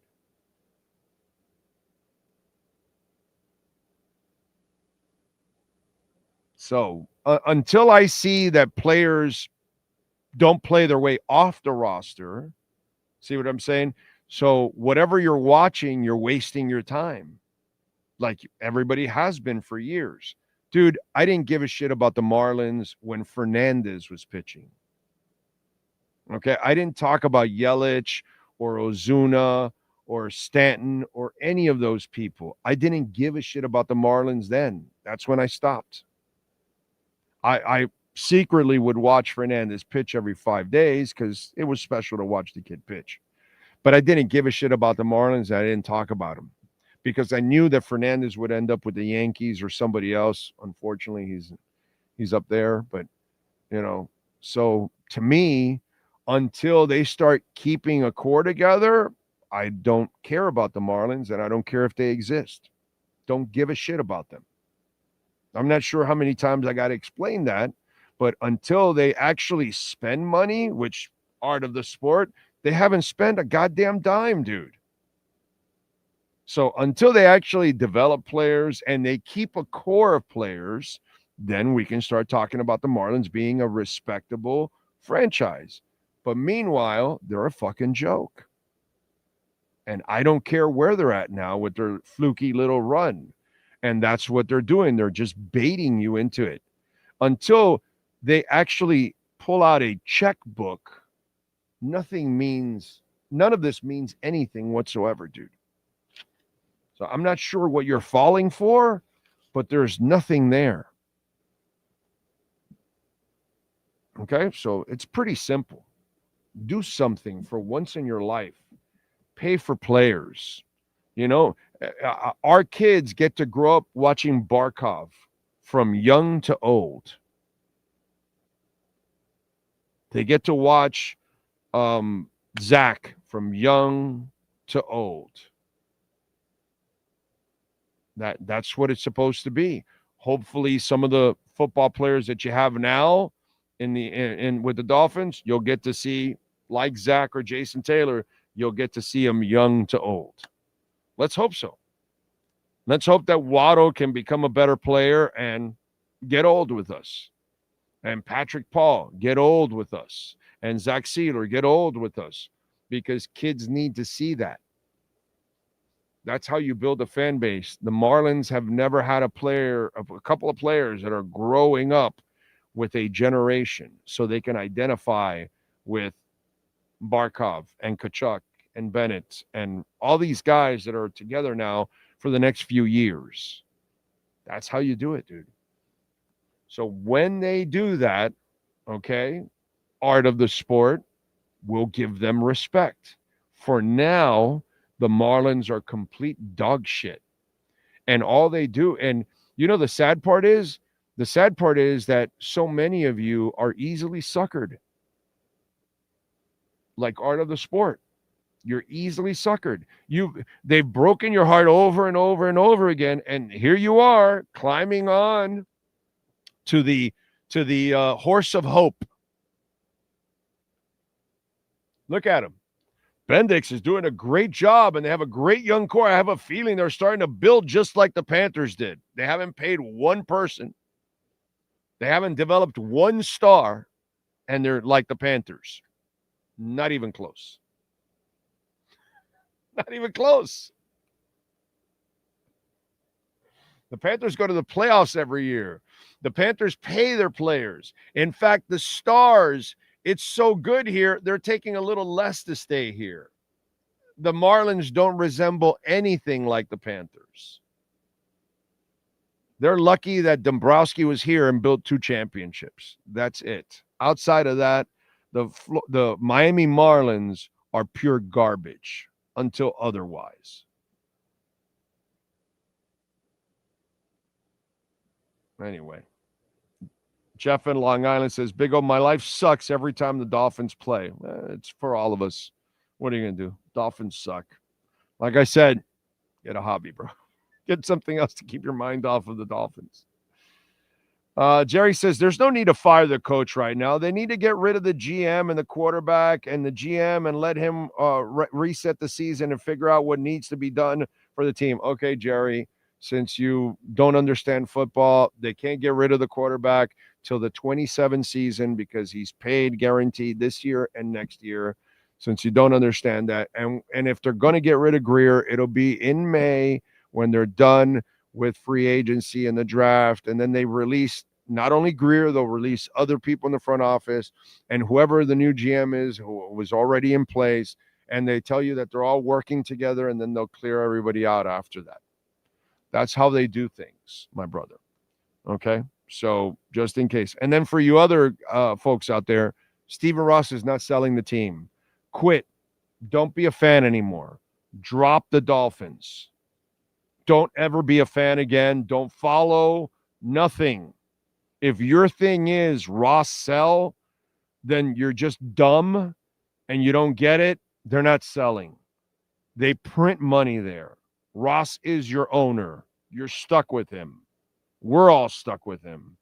So let's get realistic, okay? Release Greer at the end of the year is what you're supposed to say.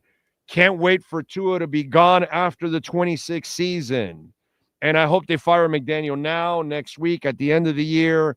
Just at least say it in an intelligent fashion. That's all. Sound like you actually know what you're talking about. Instead of just saying, no, don't fire the coach. Fire the GM and the quarterback right now. Where you fiscally it cannot be done. And it won't be done. So just like get the shit in order. Understand how it really works. So that way, at least you sound intelligent. You don't like Tua? Fine. Just say, I can't wait till after next season when they can dump his ass. That's what you're supposed to say. Don't say trade him now or trade him at the end of the month or at the offseason. They cannot. They're stuck. Learn that. Understand that.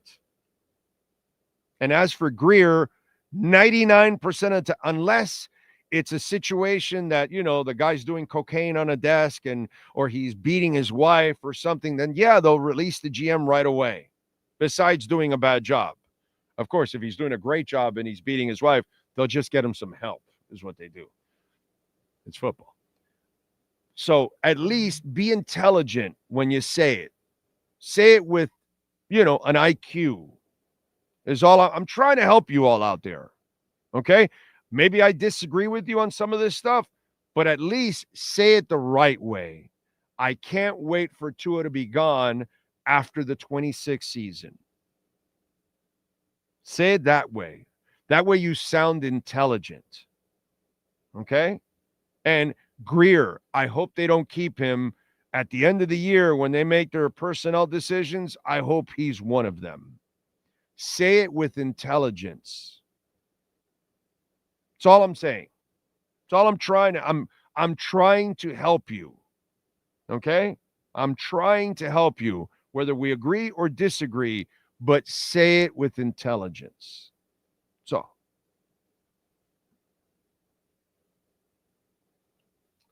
what else do we have here? Shuggy Wuggy. What's up, baby? Thank you for tuning in. Alexis Palenzuela, the horse of hope, Miami Dolphins fan base. Yep. Big O, give Jerry a blind-ass fan alert. Yeah, he deserves that. Go ahead, Sean. Let's give him a blind-ass fan alert. Blind-ass fan alert. Look out, everyone. We've got a blind-ass fan coming through.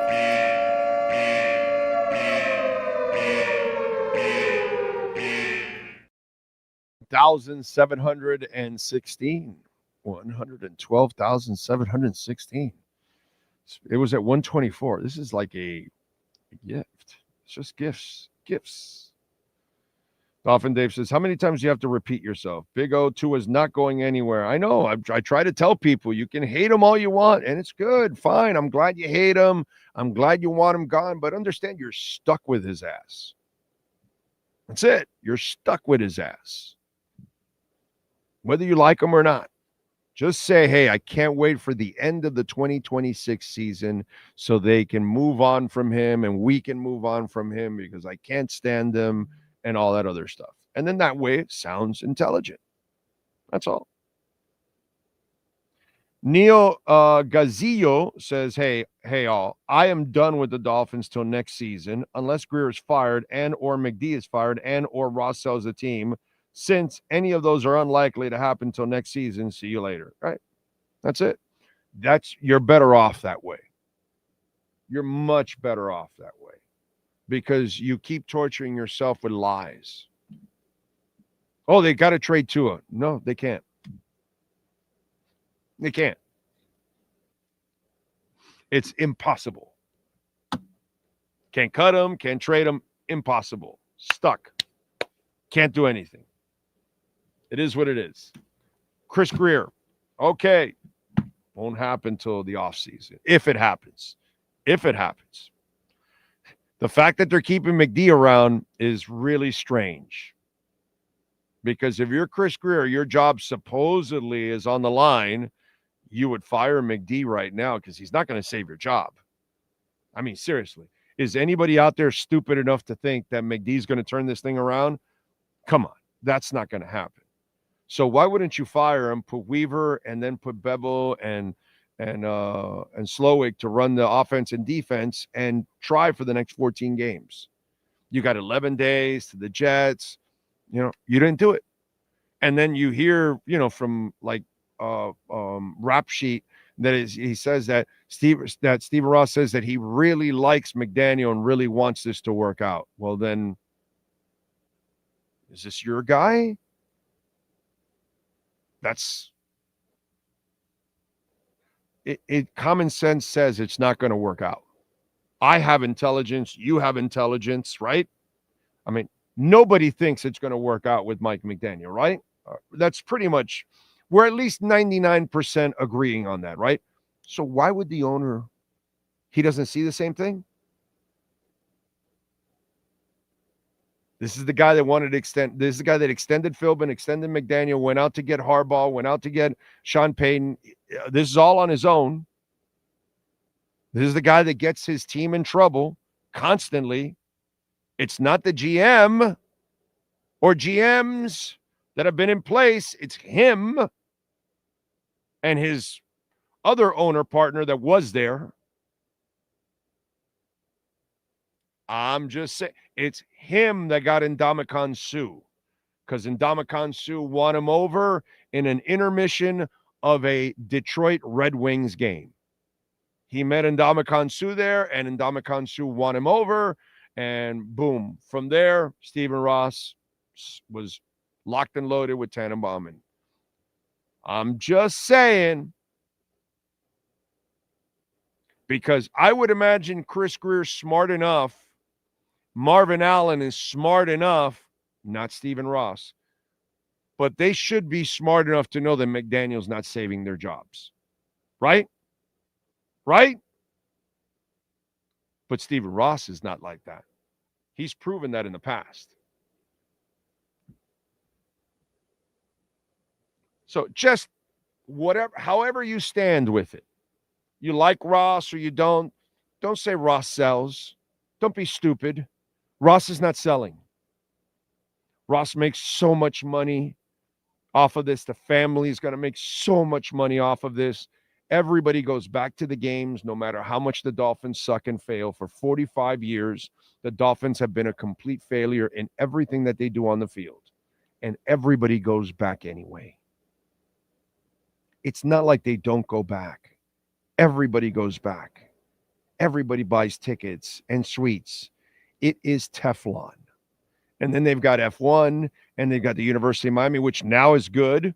So now they're going to even make more money off of that. They've got all the concerts and the Cirque du Soleil, and they make so much money. They've got a hospital on the damn property now. That's permanent money coming in.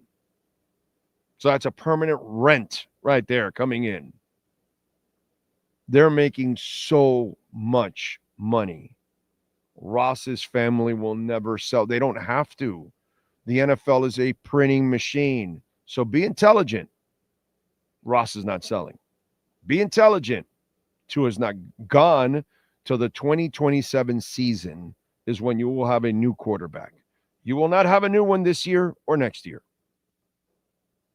And Greer, if they make the change, which right now I don't think there's going to be a change at the end of the year, because it doesn't look like it was his hire. It looks like it was their hire. So I'm just, this is really, really strange what we've seen. Folks, get Big E strong right there. Get your bands. And the information is there. The amazing Sports Babe and Sweet Lou. They're running the show there and selling the bracelets, and the proceeds go to help out Big E and all of his medical issues and costs. So they need help, and this is just a little thing that you can do that can go a long way. So make your donation, get your band, wear it proudly like I do every day. We got it here on the show, on the mic and everything. So let's go. Get your Big E band and celebrate the love from all of our Dolphin fans backing up Big E, who rung the bell last week, ending his chemotherapy. But he still needs a transplant, so he's not out of the woods yet. We got to get that transplant and get the right person to help out Big E.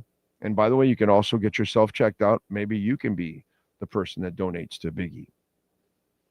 So there you go. Please help out Ian. This is one of the best human beings on the planet. Not just, Dolphin of the year. That's nice. That's nice. It's great that he's a Dolphin also and all that. That's all really nice. But what's more important is that he is one of the best human beings on the planet. And we need to keep him around for a long, long time. So do your part. All right? Don't be lazy and support one of the best people on the planet. Okay? What else? Neil says, I watched the Bucks last night. I'm in UK, so no way I stay up to watch McD constantly F up. I don't blame you, brother. I don't blame you.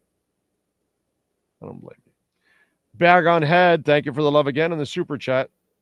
Ross likes McDaniel. I like winning. Yeah, I know. But apparently he doesn't like winning because he likes McDaniel. You like winning. I like winning, but we don't like McDaniel. He likes McDaniel, but he doesn't like winning. There you go. So, what else? Could have, but Ross fumbled that opportunity. Yes, he did. Take a little trip with me, says Big O Head Radio. It is what it is. Tune in or tune out, bro. Either way, I'll be here. I'm good. Dolphin Dave says the stadium can be empty. It still makes a hell of a lot of money. Yeah, but it'll never be empty. People will never boycott football or anything like that. They don't do that shit. They don't do that, bro. They're not going to boycott football. The Bengals have been horrible, and people support them. And like I told you, the Lions forever, and people still go back. And now is when they're good. But Jesus Christ, they haven't won in 70 years. That's just kind of the way it goes. All right, folks, we're out of here. We appreciate Shay Allen. Don't forget, catch the interview with Adam Lichtenstein. Just did it this morning. A little more Canes talk. Try to get you more Canes talk because Lord knows we don't need any extra Dolphins talk. That's for damn sure. But appreciate all of you out there. We thank the great folks at the Fort Lauderdale United and Shea Allen for joining us. We appreciate all of you for tuning in. Hit the like button. Please smash the hell out of the like button. Very, very important that you smash the hell out of the like button whenever you're listening or watching. Thank you for donations. Those of you that made donations, visit our amazing sponsors. We thank Sean Stanley. We'll see you tomorrow. Same time, same place, same bat channel.